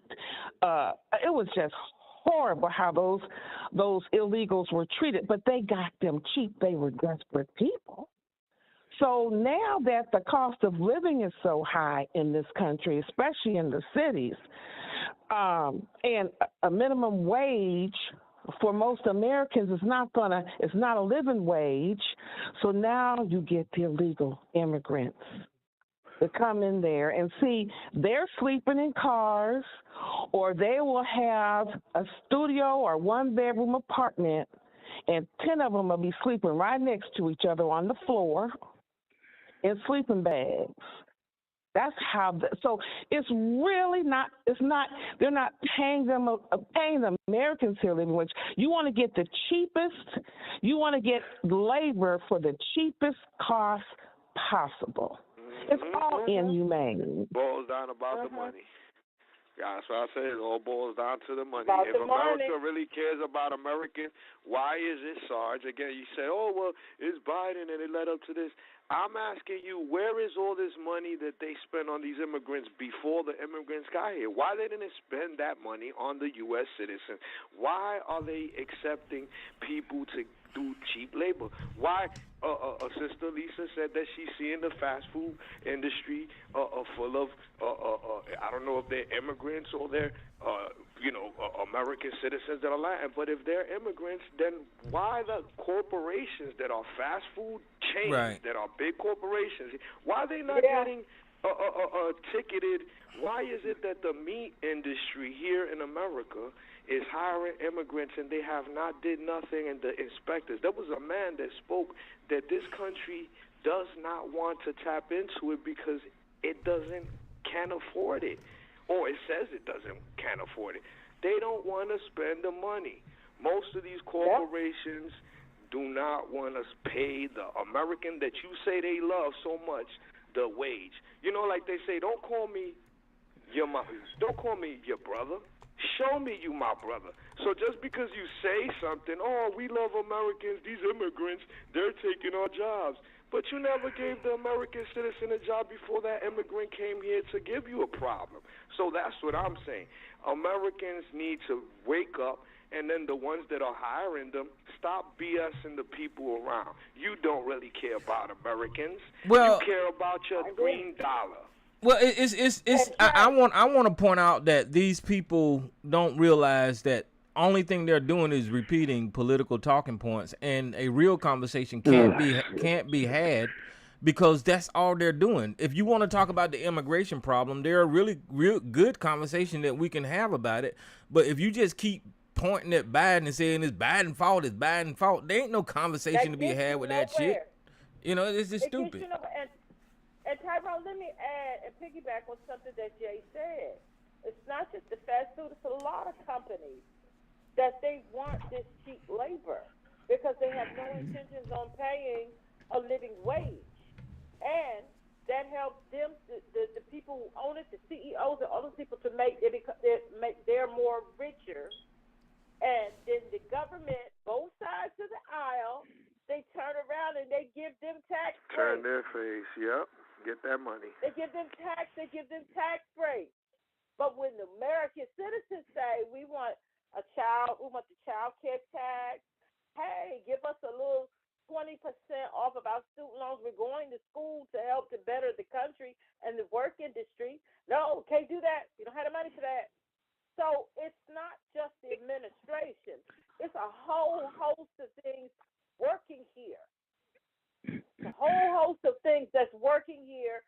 That is why they keep saying that'll be something. It's not about the border. It's about the rich. It's about the corporations that want these people here so they can pay them nothing. And both sides of the aisle, the Democrat and the Republican, they're not going to do anything about it. That's right. They're just not going to do anything about it. And then as these corporations get richer from hiring cheap labor, they end up getting a tax break. So it's more than just Biden. It's not about Biden. It's a whole very complex issue. So that's why I said we can't just blame one corporation. And one of the reasons that Biden changed some of Trump's policies because there was such a backlog down there that they had to change the policy because there was a backlog of immigrants. What's all this noise in the background? There was a backlog of immigrants down there, and it just got worse and worse, and now it's just exploding. And you know what? It wasn't Trump's fault either. And I think if the American this country's seen its best glory days, and for whoever had them, great for them. It's going down. It's the greed here. It's global. It's pathological. It's beyond control, and it's gone. It's over. I'm sorry. It's over. I agree, and it's not just one administration. If the American people want to get serious, we would start this left. We would stop the left, right, Biden fault, Trump fault, this person fault, that person fault, and everybody wake up and see exactly what it is. Because the entire time we're claiming we're having a problem, you're giving the rich a tax break, but then you claim you don't have the money to do anything for the American people. To send Israel, what is it, 150, whatever, 50 billion or whatever that is that they send them a year, but we don't have the money. You can pay for these wars. And just like they said, before they pulled out of Afghanistan, guess how much it was costing the American people every year in Afghanistan? $350, guess how much? $1 billion. That's what it was costing us to keep that foolishness going over there. But everybody, they have us bogged down. The people, and then the people, and then these companies that make these war weapons and stuff, the people are getting richer. But they keep us bogged down talking about left, right, Biden, Trump, this, that, racism, who's using whose bathroom. So when people talk, and then they took the word that black people were using when they were saying woke, wake up, twist it around. And they took that and twisted it to the woke. They talk about transgender. They're talking about gays. They're talking about this. They took the one thing that everybody could have got around and said, y'all need to wake up, be woke. Look at how your government's playing you. And they took that, twisted it up, and they made it about something else. It's not about one particular administration. It's both sides. And how the American people are getting played by the government while they protect the rich, while they pay for wars. That's what's happening. But you can't even say wake up to that anymore because people think you're talking about something LGBTQ+IA. Yeah, because Miss Lady came on here with a problem with jobs and employment, but with the migrants, right? So that is a conversation that need to be had. The pay discrepancy and all that kind of stuff, but we can't never have those conversations because it's always Biden got an open border and all. And let me tell y'all something. There's no such thing as an open border of the United States. We always had policies for the border. How much people enforce them and all that kind of stuff is the issue. There's laws in place to stop everything that's going on with the southern border right now, but they're just not implementing it. And the Trump administration, they just don't implement the laws of this country. Because we have asylum laws and ways for people to enter this country legally. Like I said, the legal ports of entry is another way that people get into this country. All of that immigration is going on throughout the country, and it's not at the southern border. The southern border, the only reason that's highlighted is because it's brown people. And that is a political football. And whenever you name brown people and they're doing bad stuff, that'll leave coons like, I didn't mean to say that, but that'll leave people like Sarge on here to jump on the side of white supremacy and start, all right, stop carrying their war. Stop narrating. Narrating. Go ahead. Let me tell you a fact. Let me give you a fact here now. According to the Center for Immigration Studies, 59% of immigrant-headed households get welfare. Let me say that again. 59%. Now, y'all know you don't want to believe the Center for Immigration Studies. Fine. Let's subtract it to 50% then. I'll give you that benefit of the doubt. 50% of immigration-headed households get welfare. Now, let me tell you something about the study that the East Coast professor did. He must have been talking about immigrants that came here in the 50s and early 60s, because those immigrants didn't get one penny of assistance from either local or federal governments. They came here and they made it on their own. Many of them had sponsors. They came here, they got work, they started their own businesses, and they were self-sustaining. That is not. Will you shut up and let me finish? Oh, fuck you, nigga. Good night. I'm sick of your ass, motherfucker. I just got started. Who the hell you lousy bitch? I'm not doing this. Okay, I'm not doing this with this fool. Okay, well, I don't know. But Jay, you got to let him talk. Did he hang up? All right, one more time. And this is the last thing. That goddamn, you don't mute that motherfucker next time he does it, I'm gone. Fuck it, you don't want to listen to me. Please don't give me It's clear then that you don't want to listen to me, then that's fine. You don't have to. I'll just go. But I'm just saying, those not the immigrants we're getting today. Many of them are here for the grift. Just like anybody from any country, there's always a certain percentage of people in any country you go to in the world who will show up just for the grift. It's not just illegal aliens from Central and South America. It'll be the same from Europe, same from the United States, but we're encouraging those kind of people to come over here now. Before, the other immigrants, even the illegal ones, came over here and they knew they had to work, and for the most part, they did. They were not, for any significant part, a drain on American resources. This clearly is. The reason I talk about it the way I do, and the reason I'm putting the blame for the current state of chaos, not illegal immigration, because it's pointed out that it's always been the case. I'm talking about the current chaotic state with the unprecedented numbers of illegal aliens coming into the country every day. Again, 37 states in the Union have a population of less than 8 million. 37 states. This is what has been reported to come in to the United States under the Biden administration alone. More people than 37 states of the Union. And the difference between people coming in, one more, can I finish, for Christ's sake, without interruption? Hurry up. One more thing. Tyrone, the difference between people coming in at lawful ports of entry is in every case they have been vetted at a United States consulate, and the consulate, in order for their country, they got to get an exit visa from their country. Their country has to vet them, and then our country has to vet them, but we issue them a visa to come into the country. So they've been double vetted. We at least have an idea of who they are, even if they provided fake identification. Most of them are legit. They give legit information. We know they're at least reasonably safe and likely to come in the country.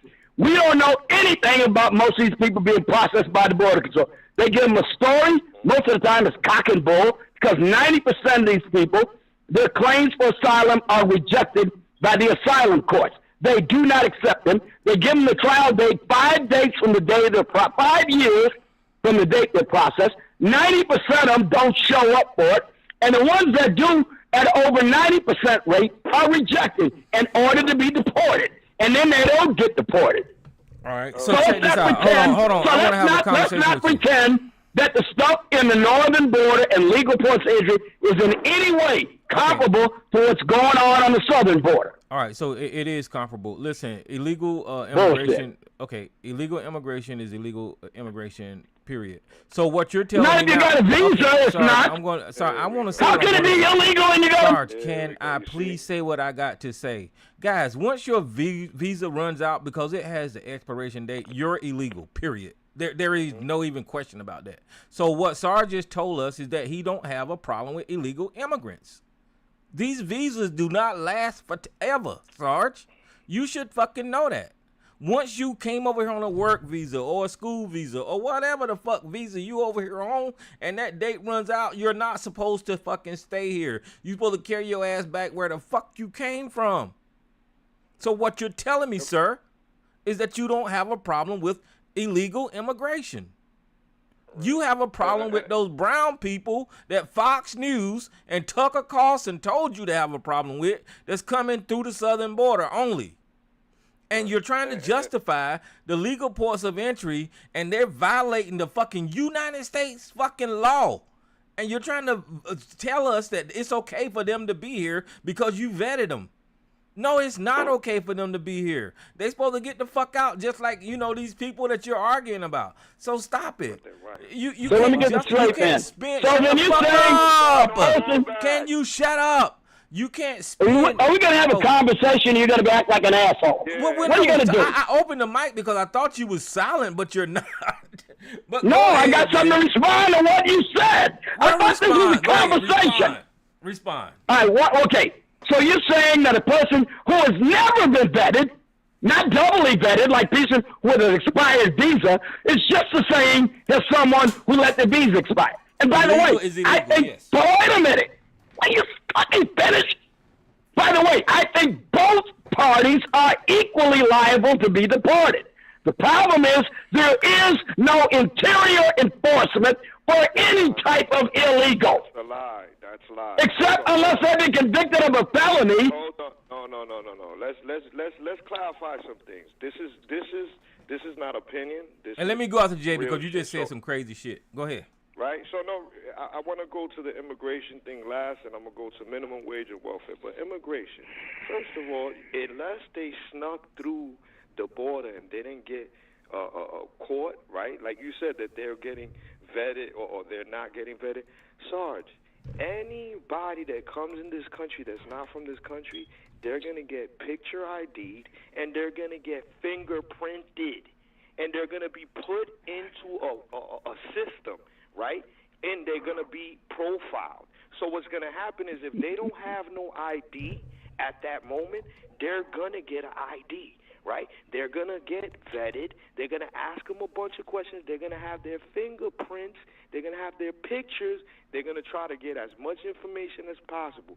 If that person disappears and don't come back to court and he gets arrested, he gets a ticket, and the cops get him, they have that on record. Let's not play that game. Now, Let's go to the minimum wage thing. You know that because you're a fucking cop. You knew that. Yeah, I know. That's why I'm laughing. That's why I'm laughing, because I know. Minimum wage. Now let's get to minimum wage. There was a time here. That people were fighting for minimum wage, and they're still fighting to raise the minimum wage. Those are U.S. citizens fighting for for minimum wage. Guess what? You have U.S. citizens, companies, government officials that are fighting against U.S. citizens earning minimum wages in certain parts of this country or minimizing the minimum wage.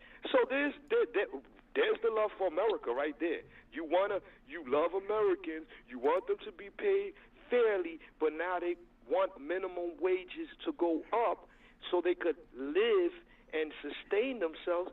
But you got government officials and you have corporations fighting against that. Oh, that's a way to show that you love Americans, right? Now let's get to the welfare. The welfare, Sarge.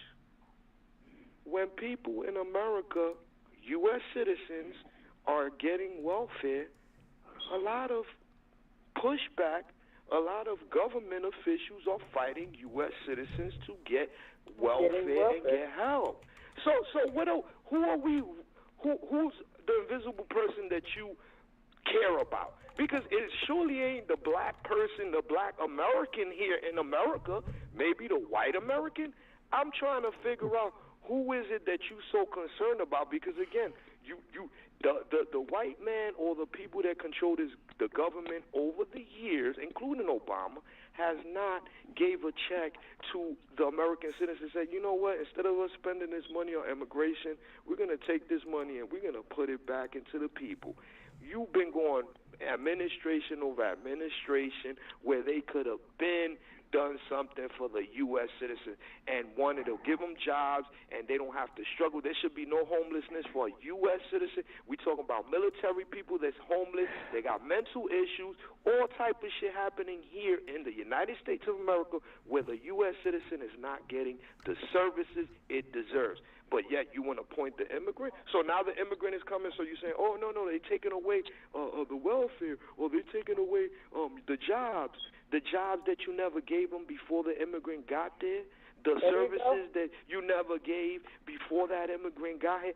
It's been on playing Salucci game, Sarge. You want to play blame, like I said, immigrants that come through that Mexican border and they got to deal with the immigration, right, Border Patrol. Guess what, Sarge, they get fingerprinted. They all get fingerprinted. When you go to another country like Russia and you go to China, you will get fingerprinted. They have some record of you. So whatever false information you gave, if you get caught up in there, in the system, you might as well be a fugitive.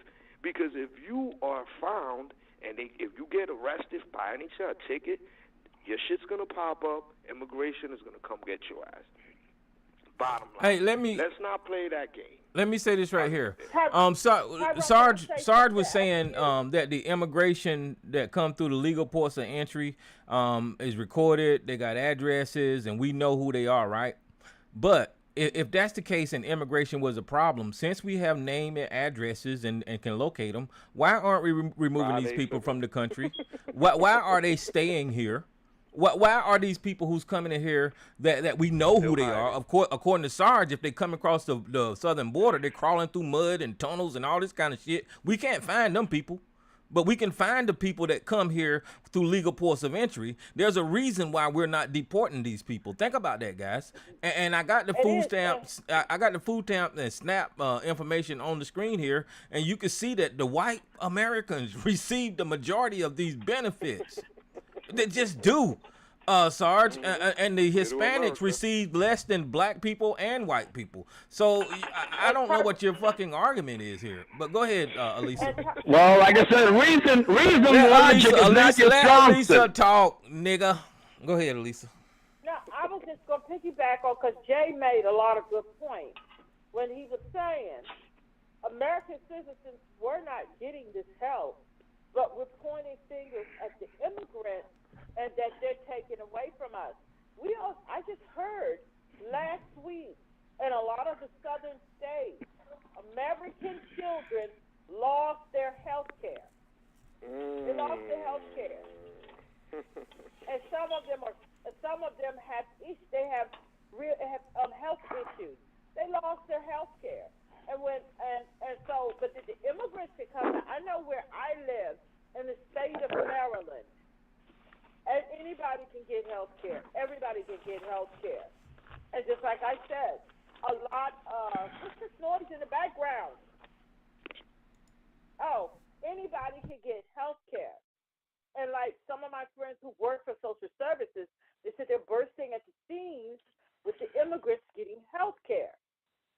So I'm not going to blame them, but I'm going to look to the officials that got rid of all of these American children, black, a lot of them white, most of them white, lost their health care. They lost all their health care.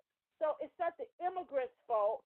It's our leaders, it's our government. So we're going to sit here and blame them. Like we've been saying, there's a lot to be discussed about immigration. There's a lot to be discussed. But it just seems like the American citizens are discussing it the wrong way, the incorrect way, because American citizens were not getting this help before this problem turned into, I'm not going to call it a problem, but before the numbers turned into what they are. The American citizens wasn't getting, look at the homeless situation that was going on out there in California on Skid Row. And all across this country. Before the immigration got there. Yeah, they were not getting any help. But then the numbers of immigration kept going up, and nothing was being done. There's a reason for that. You know, California has 1/3 of the nation's homeless. Homeless, 1/3 yes. of the nation's homeless. And nothing was, and even though a lot of them they have mental issues and things like that, so getting them housed can be a real problem. But a lot of them want housing, and they weren't getting any help anyway. The immigrants are taking that away from them. They were never getting it from the get-go. So there's a reason that the numbers of immigration are what they are. And we have to look to capitalism. We have to look to the industry and the different people that want them here to pay small wages. And that is what we need to be discussing. And if you say that it's out of hand because of Biden, fine. It's all Biden's fault. So, but we really need to be discussing this a different way. Yeah. We really do. Yeah, let me see who this unknown caller is.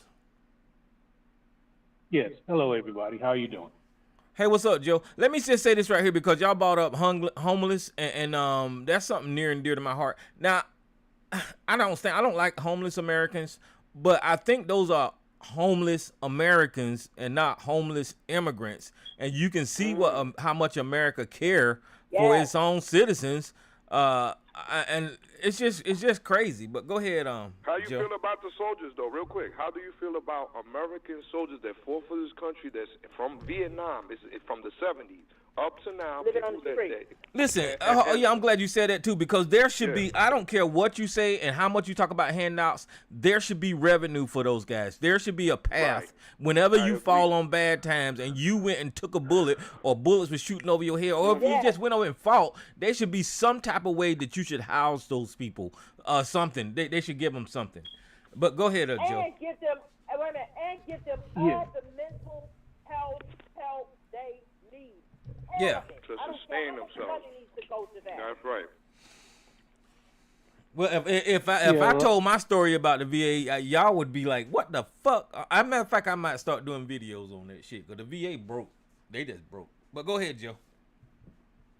Yeah, I have more of a question. I mean, why are certain people who seem to scream and yell and bust in their veins over immigration not holding their people accountable for talking about Hunter Biden's laptop for over a year, 2-3 years, when they could have been talking about this immigration thing? If it's that important, I would think that Hunter Biden's laptop would take a second seat to getting some immigration passed, considering they have a majority. Yeah, that's a good point. I mean, because the facts are, this Congress was the lowest performing Congress ever in history. Aside from bills to keep the government open, I think they passed one or two pieces of legislation when they have a majority. So where was the immigration talk then? You're not holding you're holding Biden accountable for something that your people that have the majority should have been doing. I don't understand that. That makes no fucking sense to me. But hey, whatever. What do I know, right? And they trying to wasting time to impeach Joe Biden. Within the limitations of his power as chief executive of the United States, Donald Trump handed Joe Biden and his administration the most secure administration in the last 20 years. And I'll tell you exactly what he did by executive actions that are still on the books that Joe Biden reversed the day he came into office. He gave formal executive orders that made the border the most secure we had in 3 decades when that bastard Biden came into office. And I'll tell you what they are. Or were. What he did was. Address what I said. You didn't address. Hey, Joe. I listen to you. I heard you. I'm gonna answer you right now. I'm gonna answer you. Shut up and listen. I'm gonna answer you, motherfucker. Shut up and listen. Dancing around. Well, fuck you, nigga. You don't want an answer. You want to keep filibustering, you bastard. Fuck you and go to hell. Bring your best.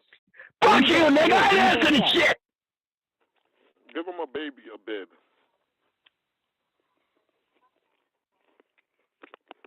Little child. He's trying a grown ass man. Like I said, screaming.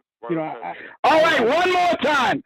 I'm going to answer that. Joe, first of all, red herrings don't swim very well on dry land. You might want to have me go chase a shiny squirrel. Because you're giving me a red herring, or why didn't I do this when this problem manifests itself ain't going to fly. The problem is, what can the president do about an invasion of the border? The president has the most direct ability to stop that because he is the chief executive. That means he has control over all of the agencies that can stop the invasion up to and including the United States Armed Forces. He's got the Border Patrol, he's got Customs, he's got Homeland Security, and again, as a final alternative, the United States Armed Forces. So don't give me no shit about Hunter Biden's laptop. That's irrelevant to his duties as chief executive. I'm going to show you where you're full of shit. I'm going to show you where you're full of shit. You want to change the subject, you dirty, rotten, no good, lying motherfucking bastard. You go to hell. Fuck you and good night. You piece of shit. You don't want to have a conversation. Fuck you, nigga. Good goddamn night. Go straight to hell, you lousy bitch. The president follows, brother. Congress makes the policy, the president follows, not the other way around. If Congress isn't making laws, then you need to look at Congress, brother. I don't know why you want to dance around this shit like the lion sack of shit that you are. So I'm good. Goodbye. Good.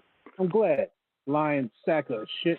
So anyway, other than that, how you doing, Tyrone? How you doing, Lisa? How you doing, Miss Lady? This guy doesn't want to answer the real hard questions. Again, he blaming Biden. Biden does not make laws. Biden has executive orders. Congress makes laws. Congress makes immigration policy, not the president. So if Congress is not making a policy, the fall through is the president's actions. But it's up to Congress to set the direction of the country. Am I wrong here? I thought that this is what they teach you in Civics 101.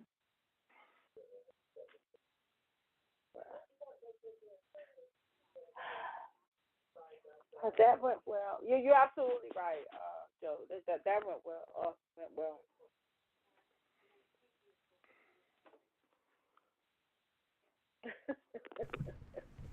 Oh, y'all still here? Yeah, I'm still here. Oh, what? Sarge got mad and hung up? Yeah, he cussed Joe out, hung up. He's like a baby, though. You see, that you would have thought it was going to be me, right? He started crying like a baby. He's like, I want attention, like a little child. Yeah, reality is they spent more time on Hunter Biden's laptop than they did about immigration. Period. End of story. Hunter Biden is not a government official. He's not an elected official. He's a private And citizen. this whole immigration conversation can be had completely different. Besides pointing fingers at, it's just silly at this point, you know. And these guys keep repeating the same old stuff. And like Joe said, it was Hunter Biden, Hunter Biden, Hunter Biden. They ain't find nothing there. Now they're trying to impeach Joe Biden, and then we got to hear all of that shit, and it's just stupid. It's just dumb. And they're not doing anything. Nothing has gotten done in a long time. No legislation. You know what?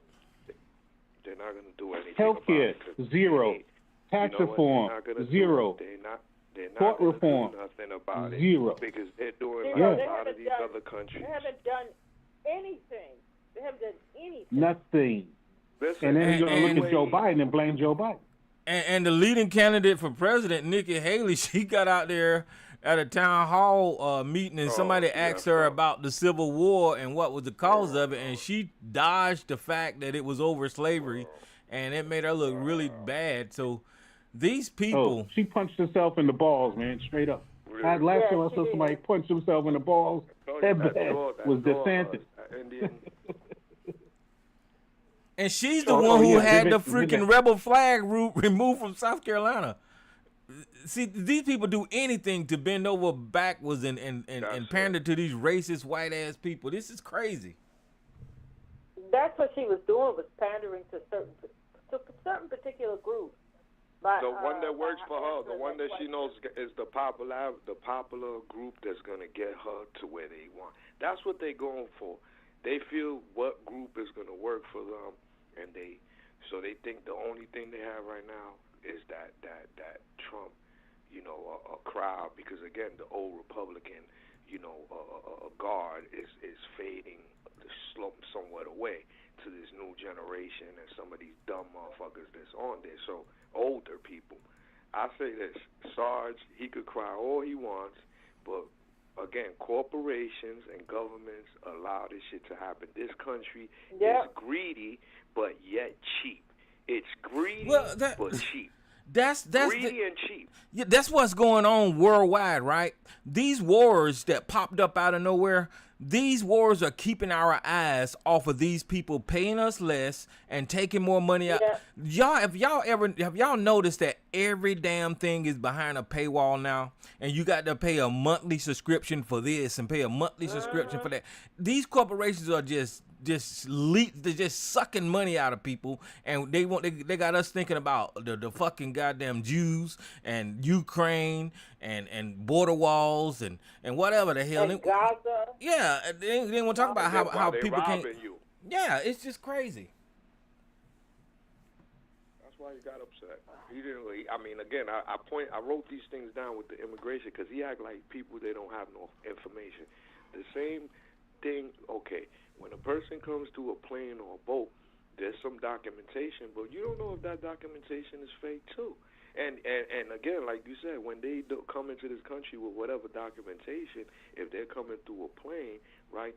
They just like the border patrol in Mexico, just like in the airport, has to take the person's word for it. They could try to verify, but at the end of the day, they take their word, and then whatever happens, happens. But the one thing they do document everybody coming into the country. Yeah, so if immigration is a problem, you can go get whoever just came into that country who you vetted, you got their address, you know where they live at.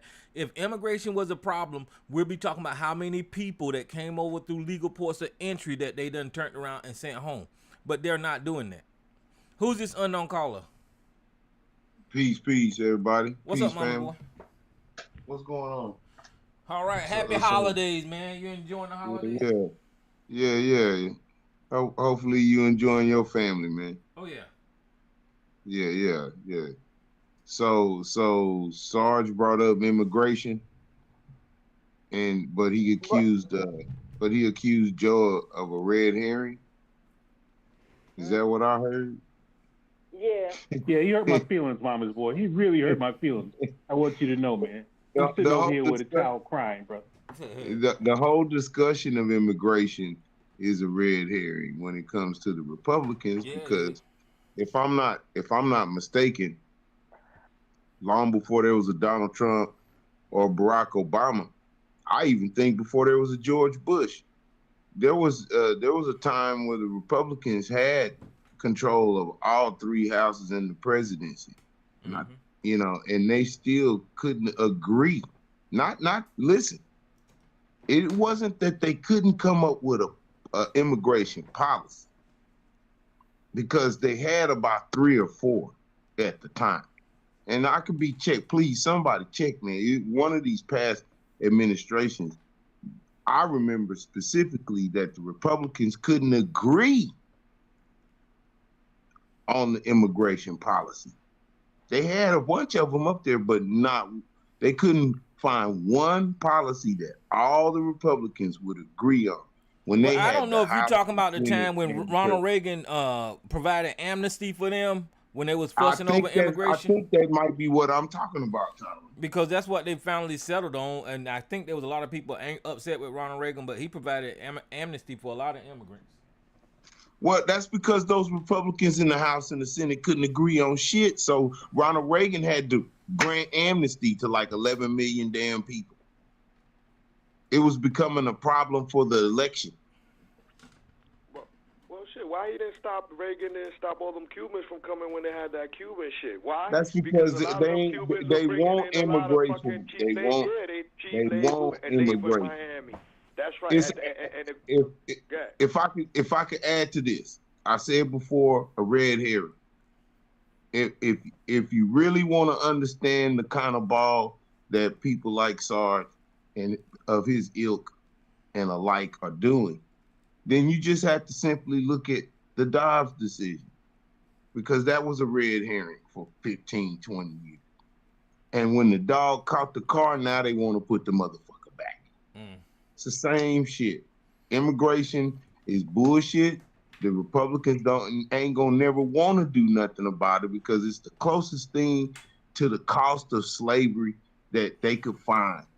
An immigrant that wants to come to this country, and they could pay them bullshit under the table, and they can't even complain, right? Who they gonna complain to that this motherfucker just paid me $2 an hour? Who the fuck he gonna complain? Okay.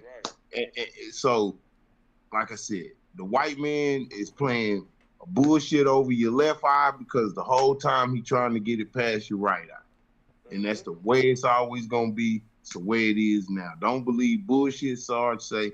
He don't give a fuck about immigration. He just want to distract you long enough to get that orange monster back up in the damn White House. That's it. Fuck up the country. Yeah, it's all a distraction. This whole conversation with politics is a distraction with them. I would like to have policy conversations, but they always do that bullshit. And then you can't help but talk about Donald Trump, because he's the closest in line to be the next president of the United States for the Republicans. So that's a danger. So you got to talk about what the hell he do. But far as policy, they don't have policy conversations ever. Well, yeah, but who's more scared either? It's acting like immigrants are the ones that's scared of Trump. The people in America are scared for him to come back. Why? Because he's going to damage this country. People worry, he's going to stop immigration. Yeah, he might stop somewhat immigration to flow, but he's going to fuck up citizens some other way. We are in problems with a man that's going to fuck up. You think that he's going to fix everything from outside coming in, but he's going to do internal damage while these motherfuckers, they keep him out. So, yeah, he might keep some people out while he internally does the damage, and we're going to feel the effect. It's not the immigrant that's going to feel the fucked up shit that we got to pay for. Yeah, they might get sent back to their country and whatever the shit happens. Of course, it's not all peaches and cream, but what I'm saying I don't even know how that's going to happen. Yeah, like listen, capitalism is still going to run the shit. These niggas is just running their mouth just to win campaigns. I'm trying to tell you, because, bro, if you don't believe me, believe this. You on the border, you in a border on any given Monday through Friday, you can walk into a racetrack, a Quick Trip, a 7-Eleven, or any major gas station with some sort of coffee, and you will walk in there and you will find every Mexican in life in there. Now, these are not Mexican people that you find panhandling, because right here in the city of Dallas, you won't find a Mexican panhandle. It'll either be a white man or a black man, woman, black woman or white woman. It probably ain't gonna see no black woman out there, because I haven't. And I've been seeing these panhandlers for years. I'll see a white woman out there. I'll see maybe a Asian woman out there, or occasionally. But most of the time, it's white men and black men that are panhandling on the side of the street. Because And Jesus, what are they doing for that white man and that black man? hold up. I gotta finish this point. Jesus and all his compadres, illegal or not, they working for the lawn company, plumbing company, or whatever, and they stopping in the racetrack, getting them a cup of coffee, a donut, and finna go contribute to the motherfucking society by some, every goddamn stinking Mexican I've never seen. They fucking doing something, whether they can speak English or not, whether they're illegal here and you know they're illegal, they just got on a shirt and out there cutting fucking grass. I ain't caught not one of them panhandling. Not one. Well, you have a SARS that'll. Well, you know, mamas, where they got those carts, where they got those sausages or those, I don't know what those fried little crispy things are they're selling, or those cut up fruits.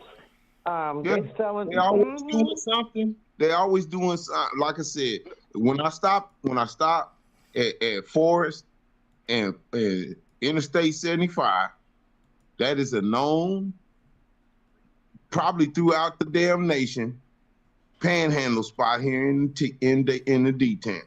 If you roll up to North Dallas and you hit 75 and Forest Lane, you're going to have about 8 panhandlers out there, one on each corner, and somebody to replace them when they take a break. And they not going to be, I ain't seen not one Mexican woman out there. You know why? Because when I go into the community and I see the Latin, they either selling ice cream, cutting your yard, working at a damn store. I don't see them panhandling. But my question again is so you know, because they, you know, SARS and other people would say, well, you know, they're taking the jobs. That's why they're working. They take away the jobs from the black and white person. But aside from that, if that's the argument, what have they done for that black man and white man that's still panhandling? Has they gotten them off the street and helped them? Well, see, that's the part of conversation Sarge never wanted to talk to you about. He was evading that part. Yeah. You know what I'm saying? Yeah, because, like I said, man, listen, if these Republicans haven't taught you something about the Roe versus Wade thing, this is just my opinion, y'all. They treating the immigration thing, they got like 3 or 4 little niches that they throw out there that they say they want to do something about. But trust me, they can't even agree on. They can't even get a consensus amongst themselves. No, because them homeless Americans. That's who the fuck is homeless in America. Yeah. And listen, it's all a money grab at the end of the day. It's a money grab. And the problem is that the Hispanic community is growing like a motherfucker, and now they got the right complexion to make the connection, to make the eviction. You see what I'm saying? See, they can move in their neighborhood and kick them out because they got the right look. They, you know, I know some Martinez that switched their name to Martin. You see what I'm saying? You be crazy. You think that don't happen out here? And I see it all the time. They riding their BMWs, they chilling, they living good, raising their family, Latino all day, but you'll never know it because they done went in and replaced some white boy, so they got to play the role. They got to pass.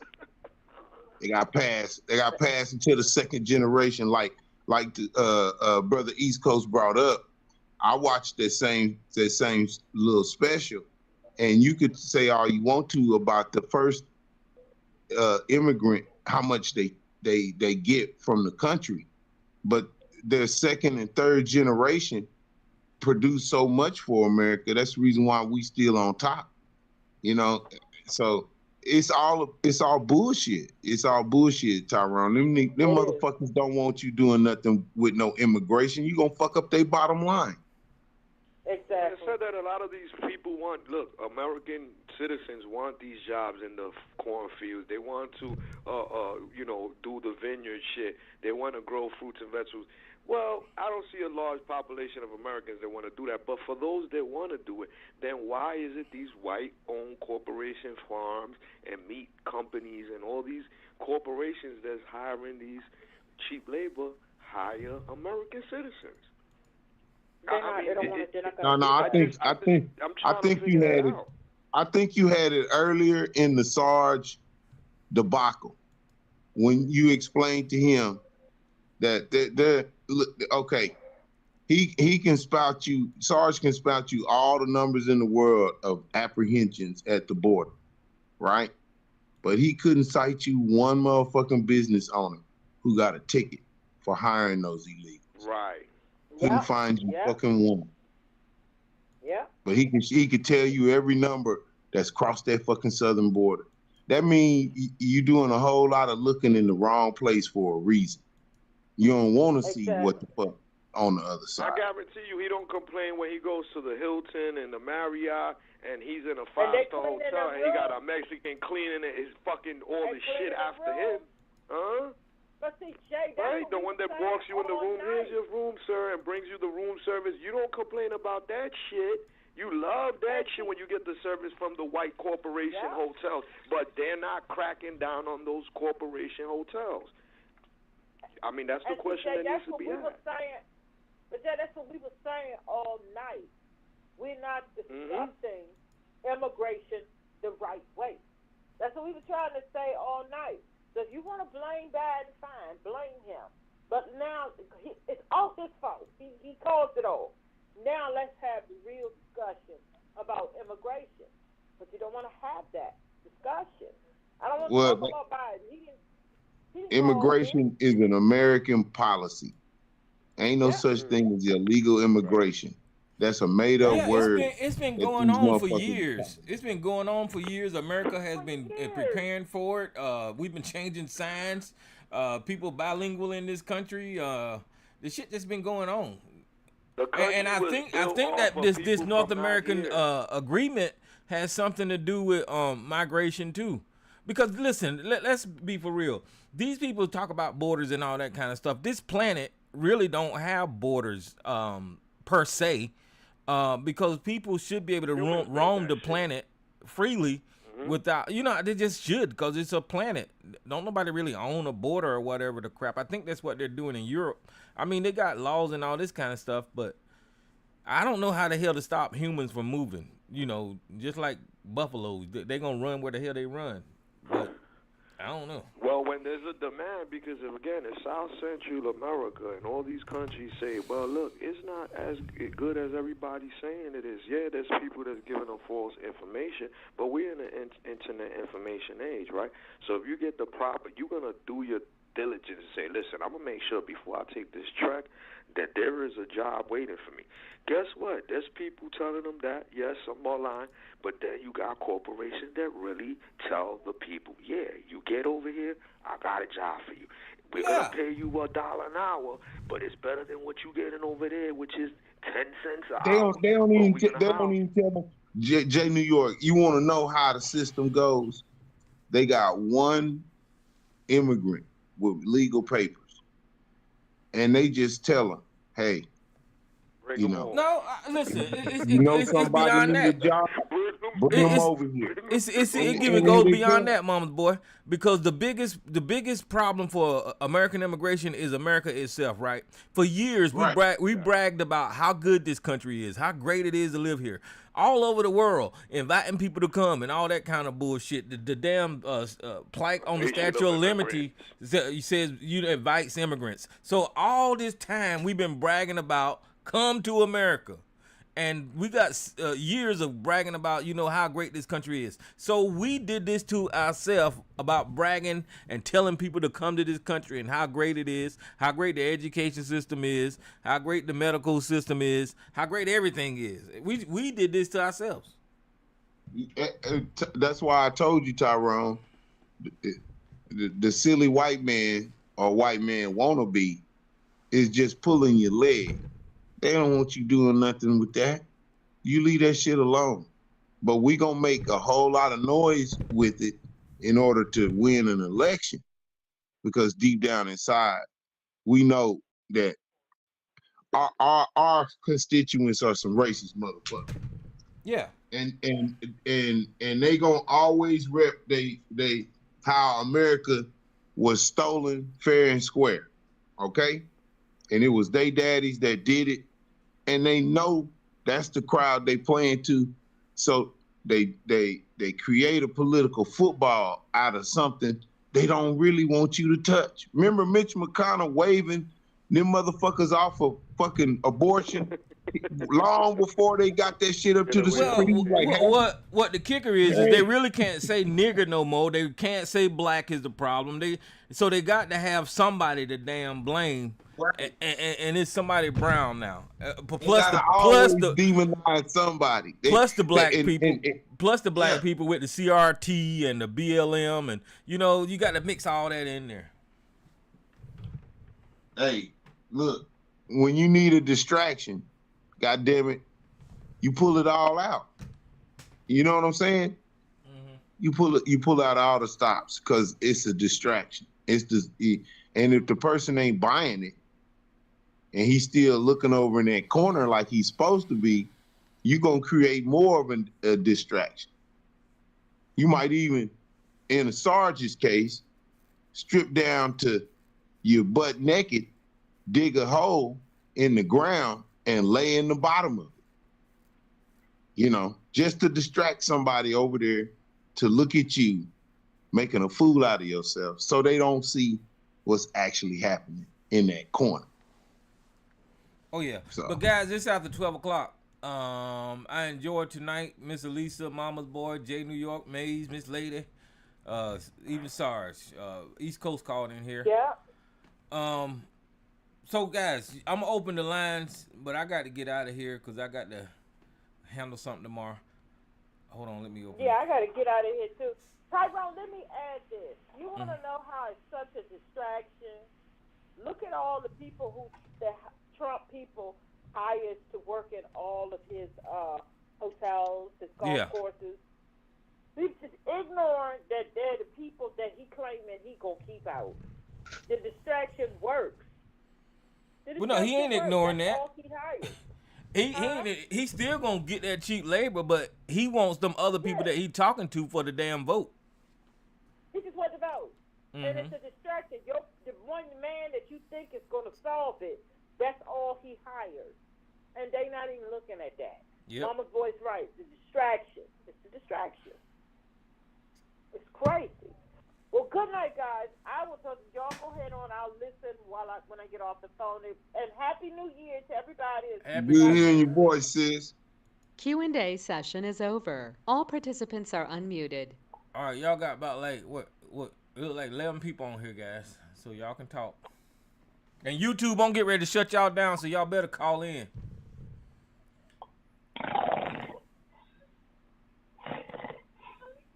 Who the hell is that? That's Cuz. And see that I mean,